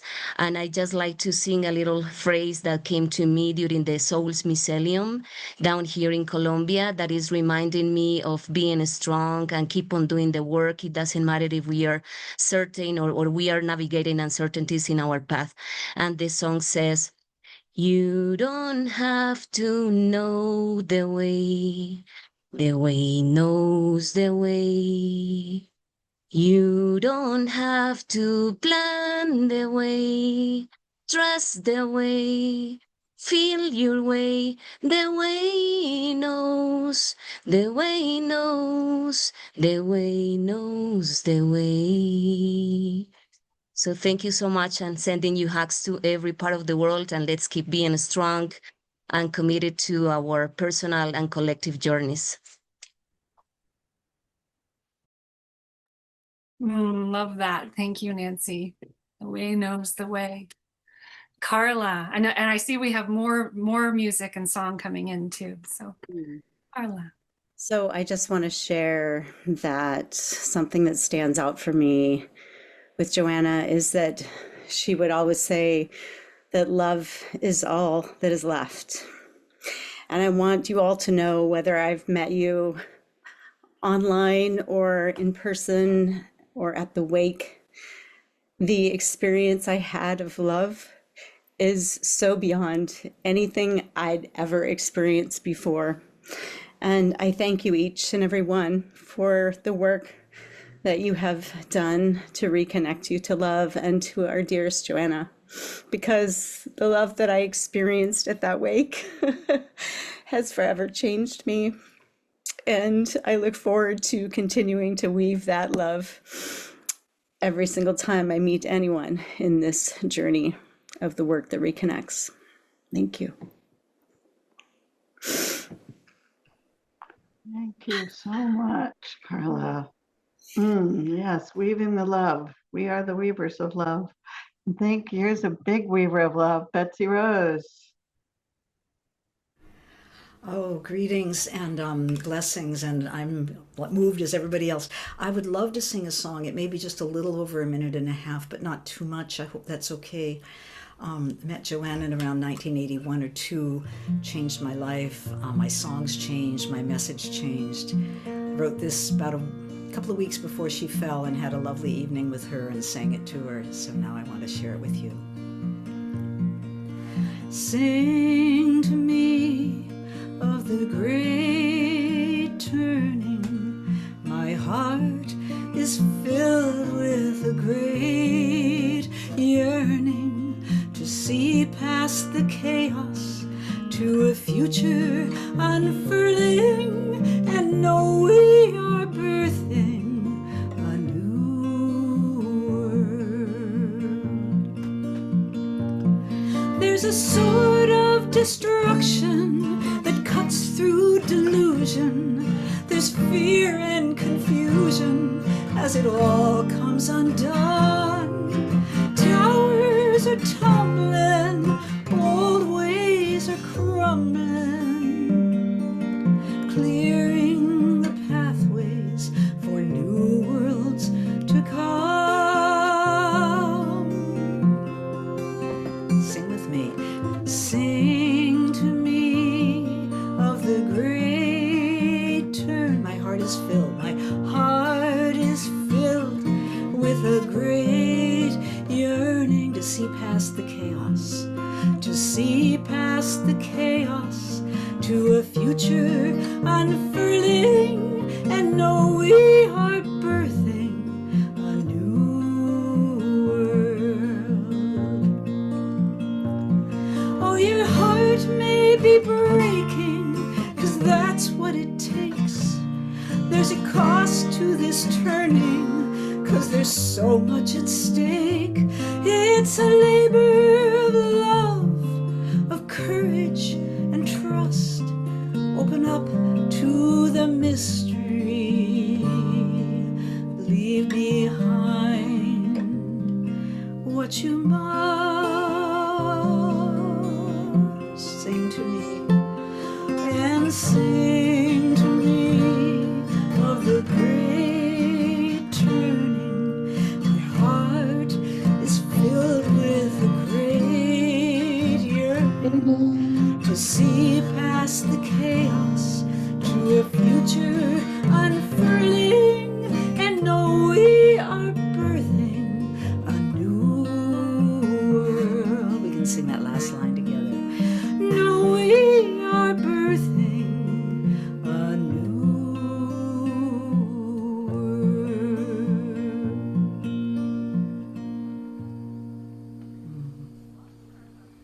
Thank you. Thank you. I'll put a link to that in the chat because it's up on YouTube. Thanks and blessings to all.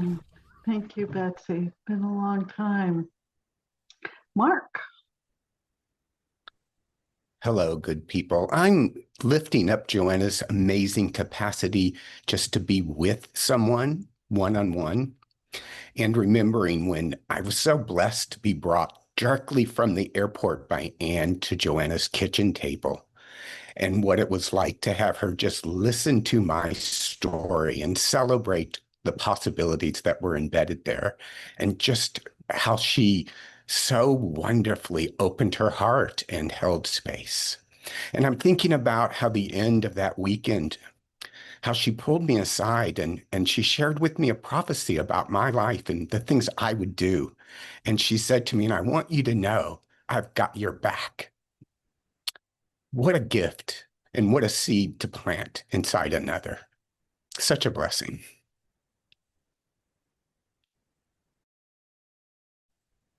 Well, let's call in Maureen or Derek or both of you. Love to hear from you. Thank you, Mark. Thank you all so much. Yes, I remember when Joanna spoke with me and sitting at a table with Anne at a facilitator training and said, oh yes, that was a psychic break, as I described my melting into despair.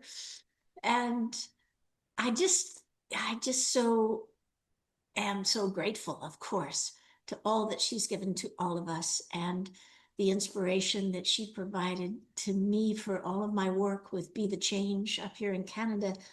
And to just share that although she did officially retire at 95, she was still talking to me and coaching me on my dissertation, which was, enfolding the great turning in eco-social education. I guess up until a month before she fell and broke her hip. And she's just been with me so, and she continues, as we've all shared, she continues to be with us all. And I am just so grateful with so much love. Thank you. Oh, thank you, Maureen. Yeah. Let's hear from Amy. There's so much I could say, but in this moment, I feel like I want to thank Joanna for seeing me and for amplifying my call to be of service in this lifetime, to love my heart out, and to love each of you and all living beings, and to help each other love each other better, more fully. And I feel like she's holding me. My mom just passed away a few months earlier and was on a smaller scale, public figure to Joanna. And she had a very public passing. And I was really holding you close at heart, Peggy, because I was you in my story. And I just want to say that I can feel her cheering us on and wanting us to celebrate each other's differences and to follow our own call, and love this world. It needs to be loved into new form. So I'm looking forward to weaving this new world with all of you as we carry on. So thank you, Joanna, for turning my moments of despair since the 90s into my strength and my hope. And it's my privilege to share the journey with each of you. Yeah. Thank you. Amy, Katya. Oh, hi. First of all, I'm just so grateful for this space and for the opportunity to come together to honor and celebrate Joanna. And I am feeling actually a little bit jealous because I didn't have that intimacy with Joanna. I never sat at her kitchen table, but the very few occasions in which I encounter her, which were like maybe 5 times, she deeply touched me. And as a teacher, as a writer, as a inspiration for who I am, who I'm becoming. That's undoubtedly. I also had the amazing privilege and honor to facilitate for the weavers as they were leaning into their collaborative leadership to support the work of Joanna and to expand the work that reconnects. And in that process, I just understood what has been echoed today, that we are all part of her work, of her legacy, and that the work continues to evolve. So I feel really honored and blessed to be part of this community and to do my part. Synchronistically, right now, I am facilitating for a client, and we just did Active Hope. And I was able to mention that I was going to be with you today. And those things are just not random. There's so much meaning, there's so much power, there's so much clarity about what we're being called to do. So I'm just immensely grateful, and I join you in the celebration of her life. Thank you, Katja. So Pat, I'd love to hear from you. Hi. Thanks, Frida. Thanks, everyone. I just feel I'm just so filled with all of what we are generating here together. And the words that come is that we are the vast interbeing. We are it. And the way knows the way. I love that.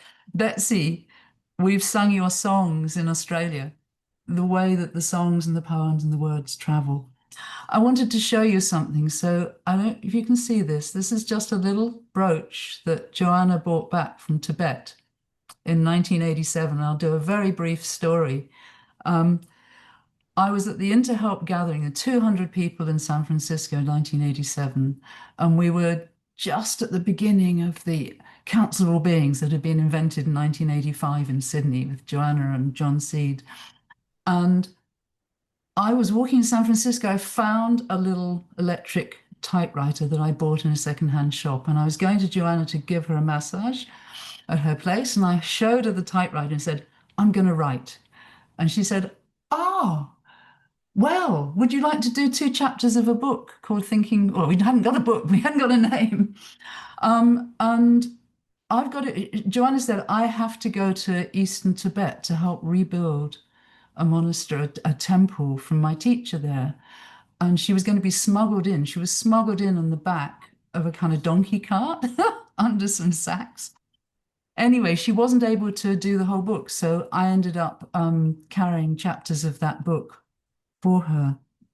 And that book still is in print, The Council of All Beings, Towards a Council of All Beings, Thinking Like a Mountain. The message from that and from this work, I think, is so important, is that we are the voices. We carry the voices of all other beings that have not got voices to speak to other humans in this planet. And that's a profound responsibility. It's a profound gift, and it's a creative, imaginative act as well. So anytime you are feeling small or that humans are just crap, remember that we can call on all beings, and we can voice that, we can be those beings, and we can feel the different powers and energies of all, including Joanna in her vastness now. So never feel small, just be alive and awake to what's possible. So blessings.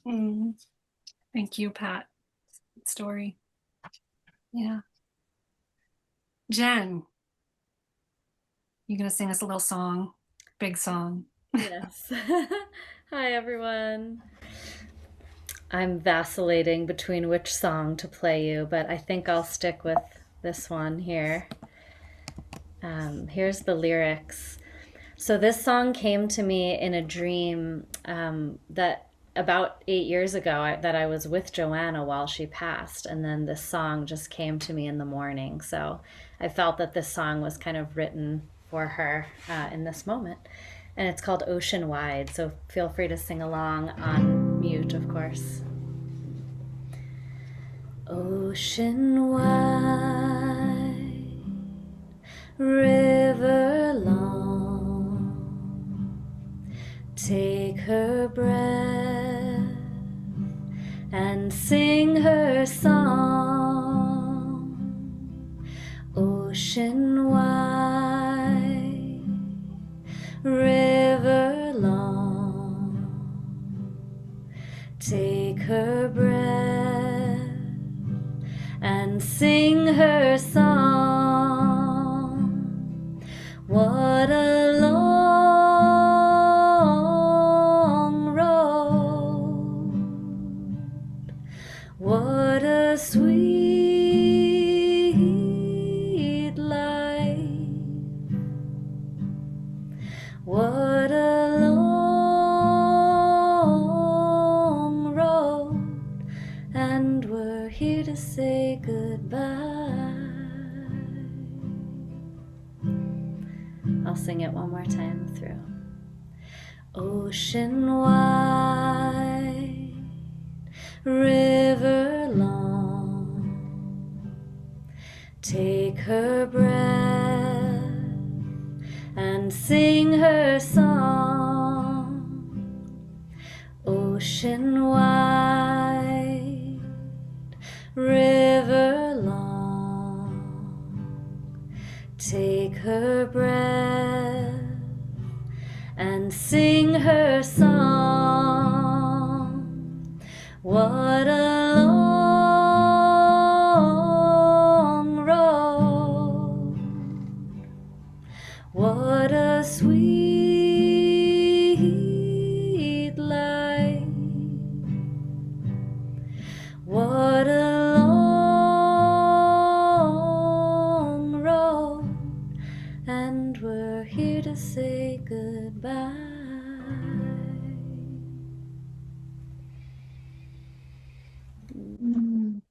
Thank you. Thank you so much, Jen. I have so much of your songs memorized because I've played them over and over, and particularly after doing Reconnects retreats. So thank you for your music and for sharing. And yeah, and if anyone doesn't know, I've written a lot of songs for the work that reconnects, so you can just look them up using my name if you'd like to listen to more music. And they're wonderful. Thank you for sharing.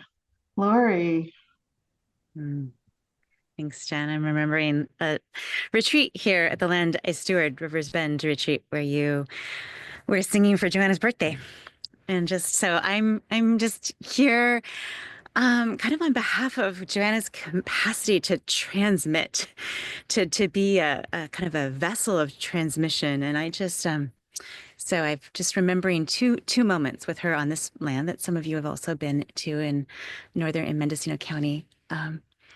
A moment when Anne and Joanna visited, I think before Joanna was doing a number of 10 days here, and Joanna came down to the swimming hole, and it was like as if all of the creatures, it was like evening time, like right now, like dusk, and the egret and the blue heron and the fish and the otter, it was like all these creatures came down to kind of just say hello, as if they felt her in some way in this transpersonal way that she interacted with the whole world, and just bringing that moment here. And then the other moment was in the midst of two 10-day intensives she did here at Rivers Bend. It was like 2010, I think, or 2011, and it was there were a lot of fires up in Oregon, and there was a crazy smoky sky between the two 10 days, and it felt apocalyptic.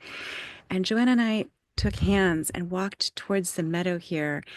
And I don't know if it was her who said it or me, but sort of kind of came between the two of us. Like, what we have is to walk into this dark night of the unknown hand in hand. And so I just want to share. And then rain, and like at some point rains came and cleared the skies, which is not always the way it is, but in that moment it was. So I just want to offer that up in the way that Joanna's hands are so important to so many of us, and transmit that experience, that moment of holding hands together with her in a moment of deep unknown and mystery. And may we feel those mycelial connections together. Thank you so much, all of you.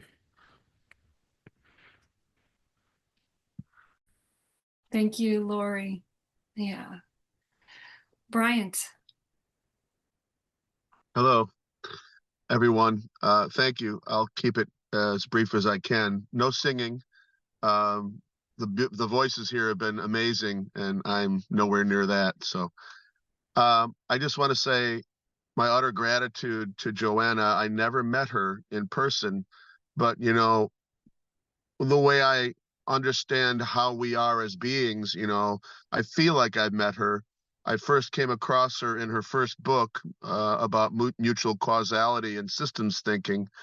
And it paralleled, I was already deeply on the Buddhist path, and really had already had sort of a profound experience with the idea of mutual causality, dependent arising. And then I came upon her book, and it was like I didn't know that my broken openness could be broken open even further. But it's in line kind of with her idea about widening circles, you know. And so what she was to me was an inspiration of the kind of person that not just the Buddhist teachings, but any of the wisdom tradition teachings, taking them not just as teachings to nod your head and put the book back on the shelf, but to have it transform how you live and how you interact in the world. And so in that regard, you know, I said in the chat earlier, the goal of Buddhism is not to be a Buddhist, but to be a Buddha, and to let go of the teachings themselves as a doctrine to read, but they're a teaching to live. And it's the living that she exemplified, which was amazing. I have most of the rest of her books. I participated once in a day-long work. Oh, sorry. Thank you for sharing. We just have a lot of people and not much time left. So thank you. So just thank you.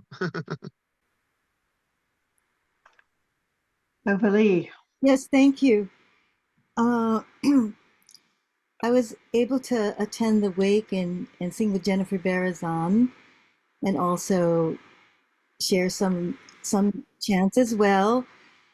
And Starhawk wanted to be here. She's in Europe. So I'm not going to sing, but I'm going to read my poem that I did set to music to her quatrain. So it's called Hymn for Forgiveness. Lay down your burdens, lay down your troubles too. Don't blame yourself for the hands you lost when the deck was stacked against you. Be kissed by air, be cleansed by fire, be healed by water, be fed by earth, and open your hearts to your own desire at the tree of the sacred hearth. Lay down your burdens, lay down your troubles too. Don't blame yourself for the heavy cost of bringing peace to the war around you. Be kissed by air, be cleansed by fire, be healed by water, be fed by earth, and open your hearts to your own desire at the tree of the sacred hearth. Lay down your burdens, lay down your troubles too. Don't blame yourself for being tossed wretchedly by the storm around you. Be kissed by air, be cleansed by fire, be healed by water, be fed by earth, and open your hearts to your own desire at the tree of the sacred heart. Blessed be. Thank you. Beverly. I was born on the East Coast, and I heard about the book World is Lover, World is Self, and I had never heard of Joanna Macy before. It was one of the reasons that moved me to San Francisco, and I didn't get to meet her until Coming Back to Life came out. And I met her in Mali at a tiny bookstore with just a few people. And I got to experience immediately that, oh, this is your CD. Here's my number. Let's do something. Molly talked about it and hit it perfectly. This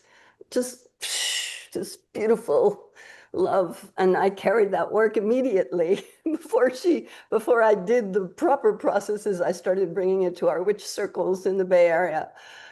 And then I finally did the actual certification, whatever, the 10 days and then 3 days and then 10 more days. It's just Joanna and Anne and Adelaja Simon, who was mentioned earlier, was a huge piece of my experience, ongoing, beautiful experience. And Lydia, and watching those beautiful Sudanese women talk about how important that work is. I feel Joanna moving out and the work moving out in a way that I've always prayed it would. I can't even explain how important it was to see that last video of Lydia with all those beautiful Sudanese women. Thank you for doing this. Thank you so much. Thank you. Thank you. Lynn. Hello, everyone. I have a little bit of a cold, so my voice is a little raspy. You know, as I share, I'm feeling the spiral, and I think I'll start with just incredible gratitude for being here. Constance, I remember you. I don't know if you remember me from the Bay Area. I got to be with Joanna on retreats, and I'm just blown away by this. Thank you. And then I'll go into the pain, which is how do we keep feeling this? People around me are in a lot of hurt and anger about what's happening in the country, but just to not get lost in it, which is so much what she shares with us. How do we hold it and stay with it? And it's so scary. And so here I am. I'm actually 74, and I'm like, I don't even know how to be into the future of what's going to happen. And she spoke in one of her interviews, I think it was a podcast, we don't know what's going to happen even in 8 years. You know, this was last year. So I'm just in the pain and the shakiness of it and the shakiness of even stepping forward. And then with the new eyes, I'm just blown away as I look again at the Shambhala prophecy and that we're here and that there's something that's just deeper than us. Words are coming like they do because we're all here and we don't know, but we know. And I want to speak on behalf of the Going Forth. Some of you might have seen it. I did this a little bit without asking. I just feel a call a lot of times to bring people together. So I invited those of you that, and it would be a gift to give back to anyone, names of people that want to continue and have an invitation. Most of the people, many are from Asia and Europe and various countries. And so I'm honored to just put together this list and send something out and see who wants to help create maybe an online community of facilitators. So Perfect. Beautiful. Yeah, wonderful. Thank you. That's what the Work Reconnects is on an online group of facilitators from around the world. So join the Work Reconnects network, become a member, sign up as a facilitator, and then we can keep connecting to each other. And as we're growing, we're finding more ways to keep each other connected through forums and connections. So thank you. So glad to be here today, connecting around the world. I just feel really called to honor my fear and just to, the fear is really high in my country and around the world. And I just feel so grateful for the practices that can lead us in and out of those deep feelings.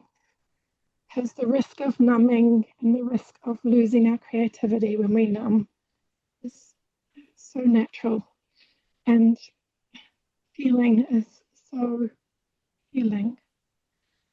And along with sharing fear at this point of the spiral, I have a friend. I'm in New Zealand, so I'm in the South Pacific.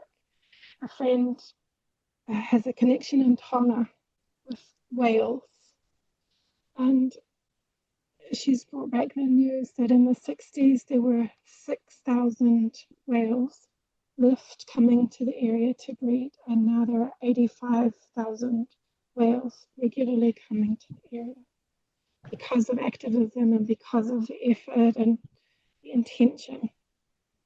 And that gives me huge hope that effort by effort we can reclaim and help rebalance the earth. Be grateful. Thank you. Louise. Good morning. I'm coming to you from Ashland, Oregon. And I first met Joanna when I was studying for the Women's Spirituality Doctoral Program at CIS in San Francisco. She came and spent a day with us. I just want to share a song that came to me as I was driving across the Oakland Bay Bridge that I often offer to a group when I'm in this kind of situation. The words are very simple. Moving between the worlds, she, he, we bring forth all things from within our bodies. Moving, moving, moving between the worlds. Moving, moving, moving between the worlds. She brings forth all things from within her body. She brings forth all things from within her body. Moving, moving, moving between the worlds. Moving, moving, moving between the worlds. He brings forth all things from within his body. He brings forth all things from within his body. Moving, moving, moving between the worlds. Moving, moving, moving between the worlds. We bring forth all things from within our bodies. We bring forth all things from within our bodies.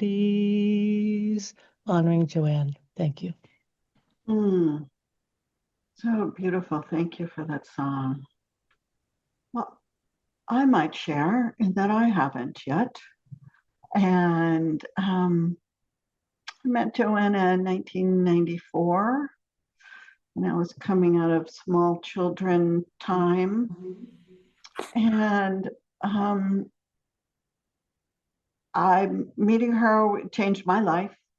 I found the work that Reconnects as it brought together all the threads of my life, Buddhism and environmental activism and theater and shamanism, and her ability to hold a group and inspire people to act on behalf of life, which is what I'd been trying to do. And I fell in love and it's been an ongoing part of my life. Fortunately, I live in the Bay Area. I was able to study with Joanna in person and touch in with her in small groups and large groups and meet this incredible community of people. And so helping to start the Work that Reconnects network and the spiral journey and bringing people together to support this work ongoing is really my heart work right now.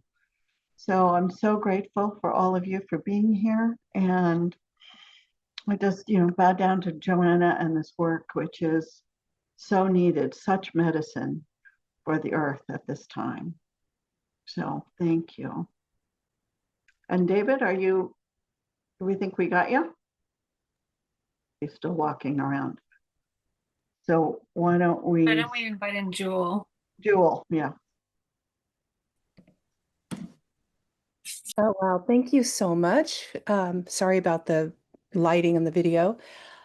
I just want to offer short words that I got to offer to Joanna directly when I introduced her at a summit that we had 3 years ago, thanking her for all that she contributed to the transition movement, of which I am a big part of and organizing. She brought so much to so many people in our movement. And so this was an offering of gratitude to her. Joanna, you have planted seeds in us, and transition has been a ready garden. We have watered and weeded, we have harvested and mulched all that you have given. And you and those that have tended this garden have stepped towards the next. Joanna, your life is a symbol of cycles, of grace, a living poem, a gesture for our souls to understand. Words have only pointed to the nameless, And you have known this, and I speak to your spirit right now. You are this, and we have listened one soul to another in this cycle of teacher and student, of healer and healed. There is no ending. But we have offered our grateful hearts, and we have opened our senses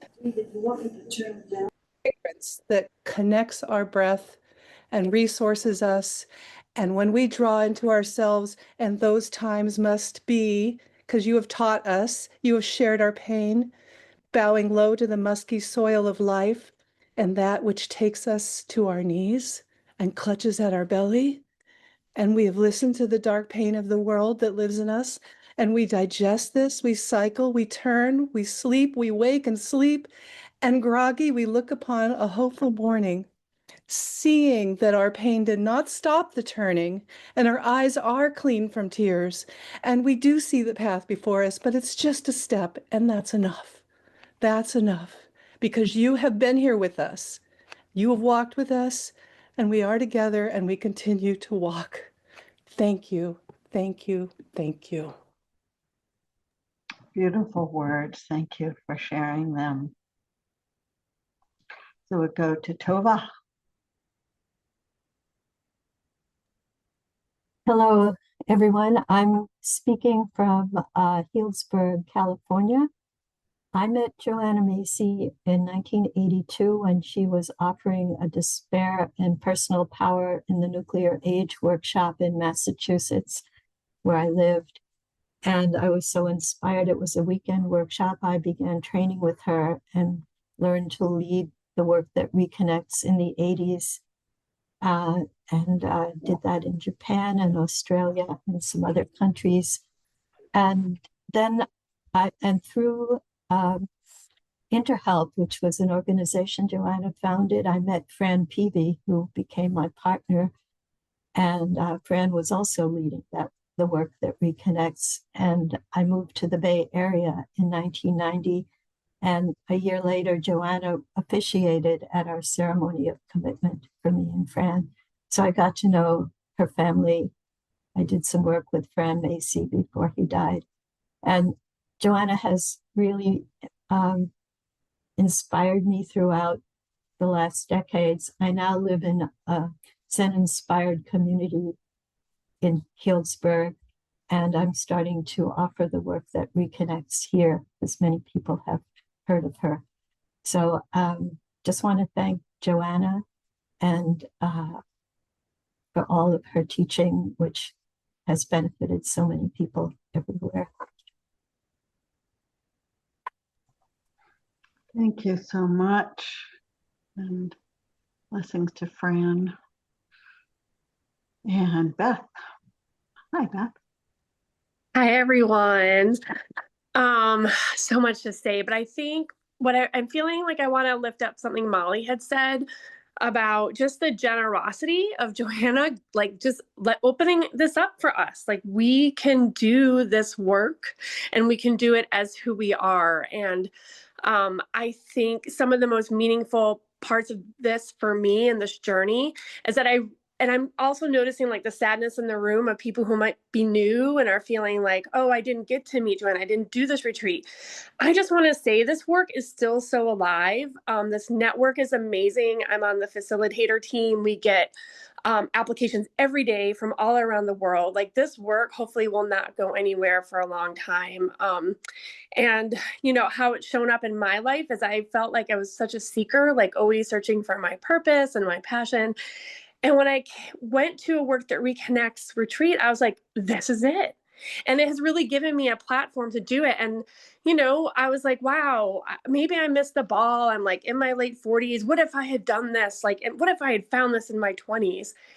Joanna did this work starting in her late 40s, early 50s. Like that's when it started. So that has been so comforting to me. It made me feel like, okay, this is like the divine timing in my life. And I just want to put that out there for anyone who might be feeling similarly. Like I missed it. You did not miss it. Like this is the right time for you in your life. And this network is here for you. So thank you for letting me share. Perfect. Beautiful, Beth. Thank you. Oh, okay. Is that better? Oh, great. Okay. I was born in Maine to in a Christian family, a father who was a priest, who was a minister for a while, and then my high school principal. And I developed a sort of aversion to religious ritual and dogma, and wandered into biology, and have been was fortunate enough to be in a department that incorporated neuroscience and the study of social behavior in animals and the ecology of social behavior. And at some point, I discovered Joanna Macy, and she really was very moving to me, and has become really my primary guru. And I am now on a project. I'm retired, but I'm on a project that was really inspired by her World is Love, a World is Self. It's called Being Earth.1, and it includes a bus that's an exploratorium, celebrating life and celebrating community. And I have been on a sort of surrender experiment, surrendering my aversion to religion and practicing Christianity and Buddhism and Hinduism and others at opportunity, and coming to believe that the manifestation that religion is really a deep manifestation of a natural urge in human beings to celebrate life and community, and to do so in community. And a lot of that was inspired by Joanna Macy, and I just feel so much love for her. I have just read, or I've watched the 8-minute video of her, what is it, the Shambhala prophecy, and was so moved by that, and it's just pulling it all back together. Her ability for synthesis and her ability to emanate and love and joy, and honesty about dealing with the truths and horrors, and at the same time celebrating the incredible opportunity we have to be on such a magical planet. Yeah, thank you so much. Regain, who's on the screen now. Blessings. I am technically challenged. My name is Rob Arner, and I met Joanna in the 90s. And I'm follically challenged also, aka Ray Cycle. We both figured out we worked at Sidwell's Friends School in Washington, D.C. When I went to Joanna, Tara Brock was helping me go deal with my despair. And back in the late 90s, I was all upset about what we dump and where the money is. And I have to say, just today, I revisited that subject and published a paper nationally in the waste journals about show me the money. Joanna has allowed me to be now the jester protester, since I've gotten dressed up as a court jester, and I've gone on the Capitol steps to say, let's deal with the full deck when you throw the Joker out. Many blessings and metta. Thank you everyone for sharing and showing up in this space. We are going to start to transition. We're in this going forth place. And I also just want to amplify, like, some of us have been very close with Joanna, and some of us have maybe never met her in person, and we're all in different places, but I have this feeling of her actually even weaving these events and her presence here with us all as well. And each of you have brought that with you. So thank you. So let's just pause, take a moment just to fill your heart with the love of Joanna and this beautiful community. All of us here love Joanna, love the work that reconnects, and just feeling the inspiration of what we've heard and what's calling you forth. What action do you want to take on behalf of life? How do you want to move forward in the world? Just remembering Joanna's direction. Okay, honeys. Joanna, you don't need to do everything. Do what calls your heart. Effective action comes from love. It is unstoppable, and it is enough. So we're going to move into our chat now and share a prompt, a going forth prompt, the ways Joanna will live on in my heart and through my actions are. The ways Okay. in my heart and through my actions are, or through my being. How will Joanna live on through my being?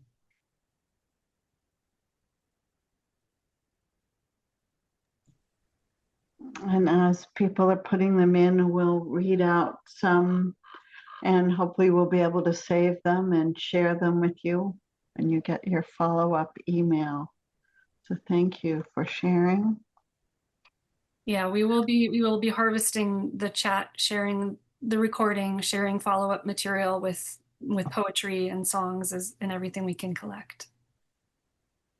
So I just want to read a couple of these: honoring the trees, continuing to walk, breathe, sing, and share. In my wowie zowie oneness, Joanna will live on in my heart. Oh, they're moving too fast. Feeling it all.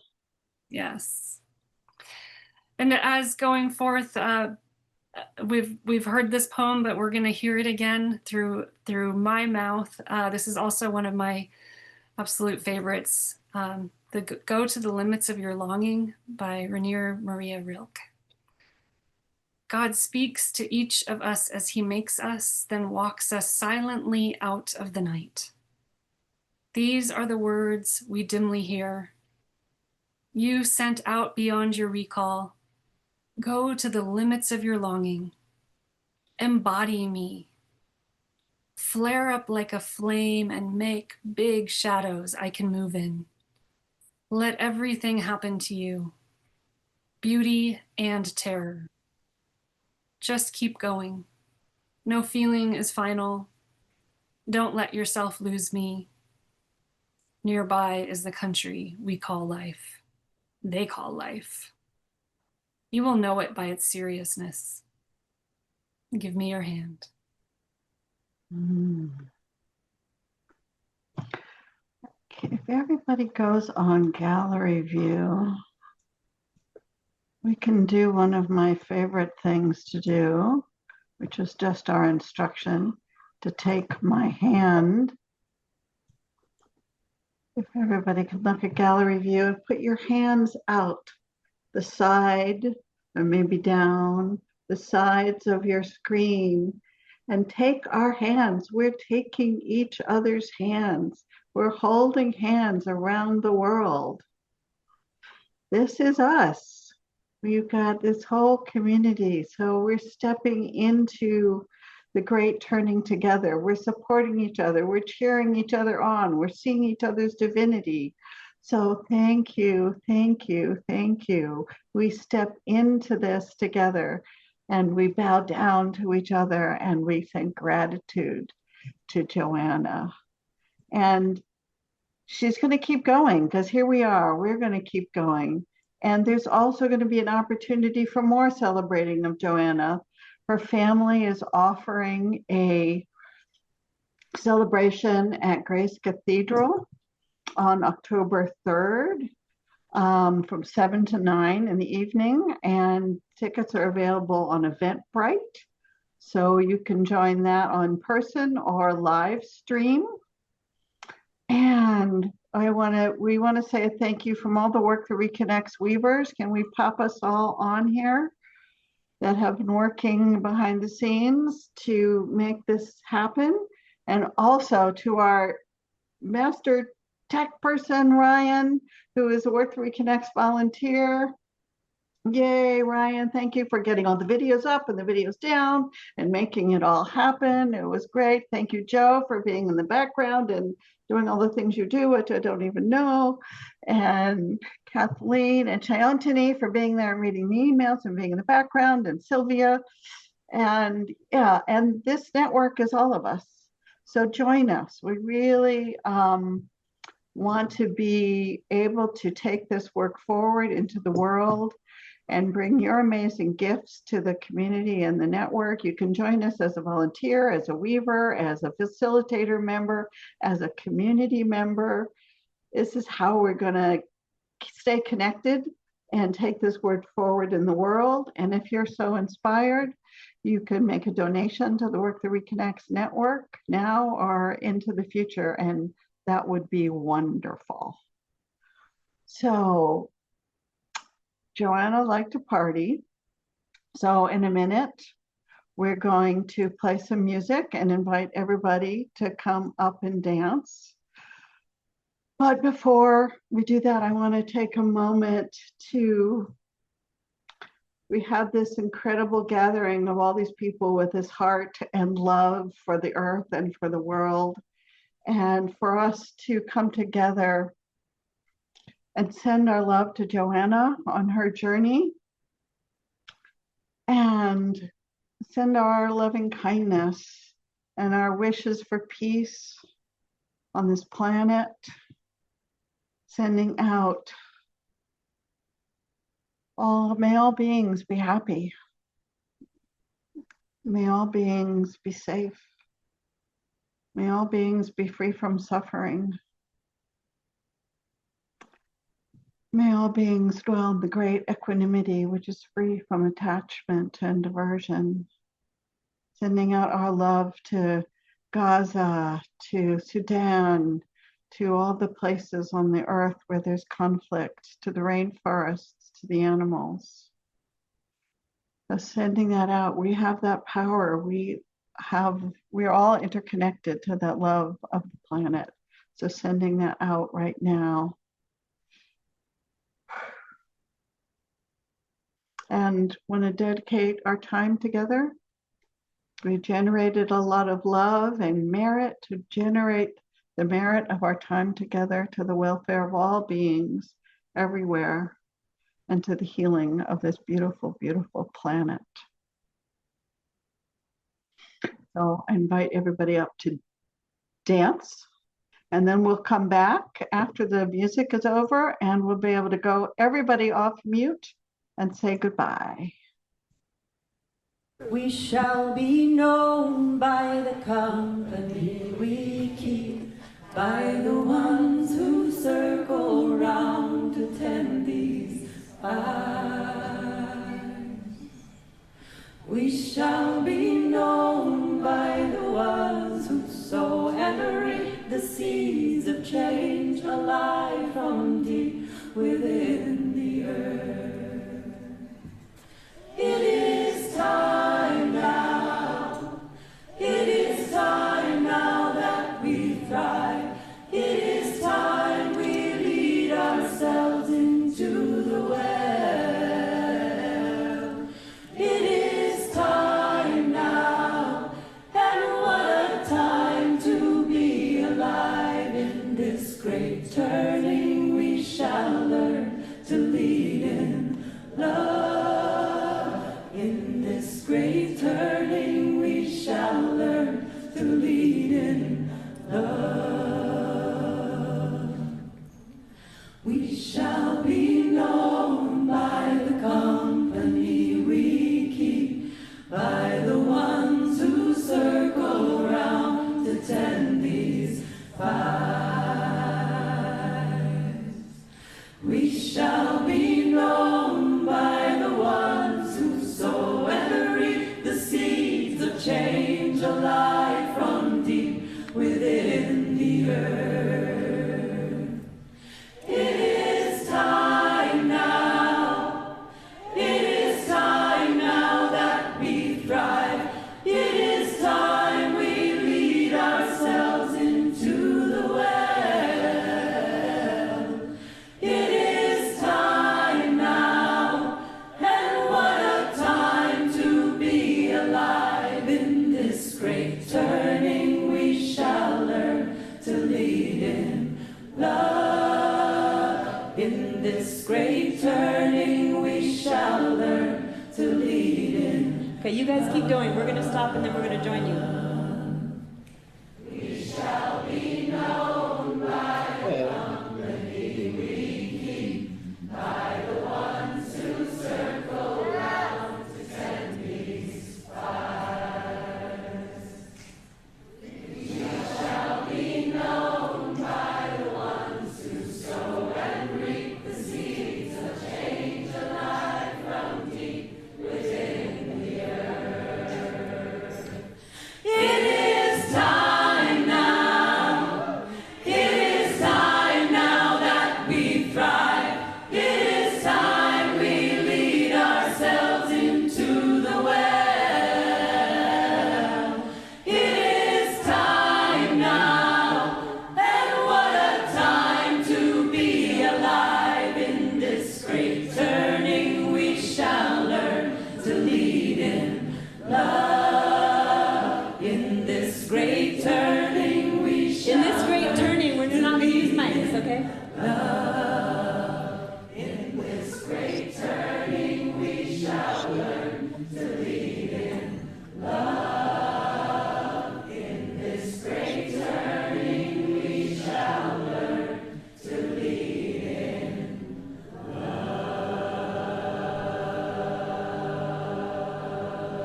it's like we're there. So we're going to go now. Put your screen on gallery view so we can see each other and bid each other farewell. I encourage you to unmute yourselves and offer a farewell, and we'll listen to the cacophony of voices overlapping each other. Bye. Goodbye. Bye, Joanna. You're beautiful. Blessings Thanks to you all. Gratitude. Hillary.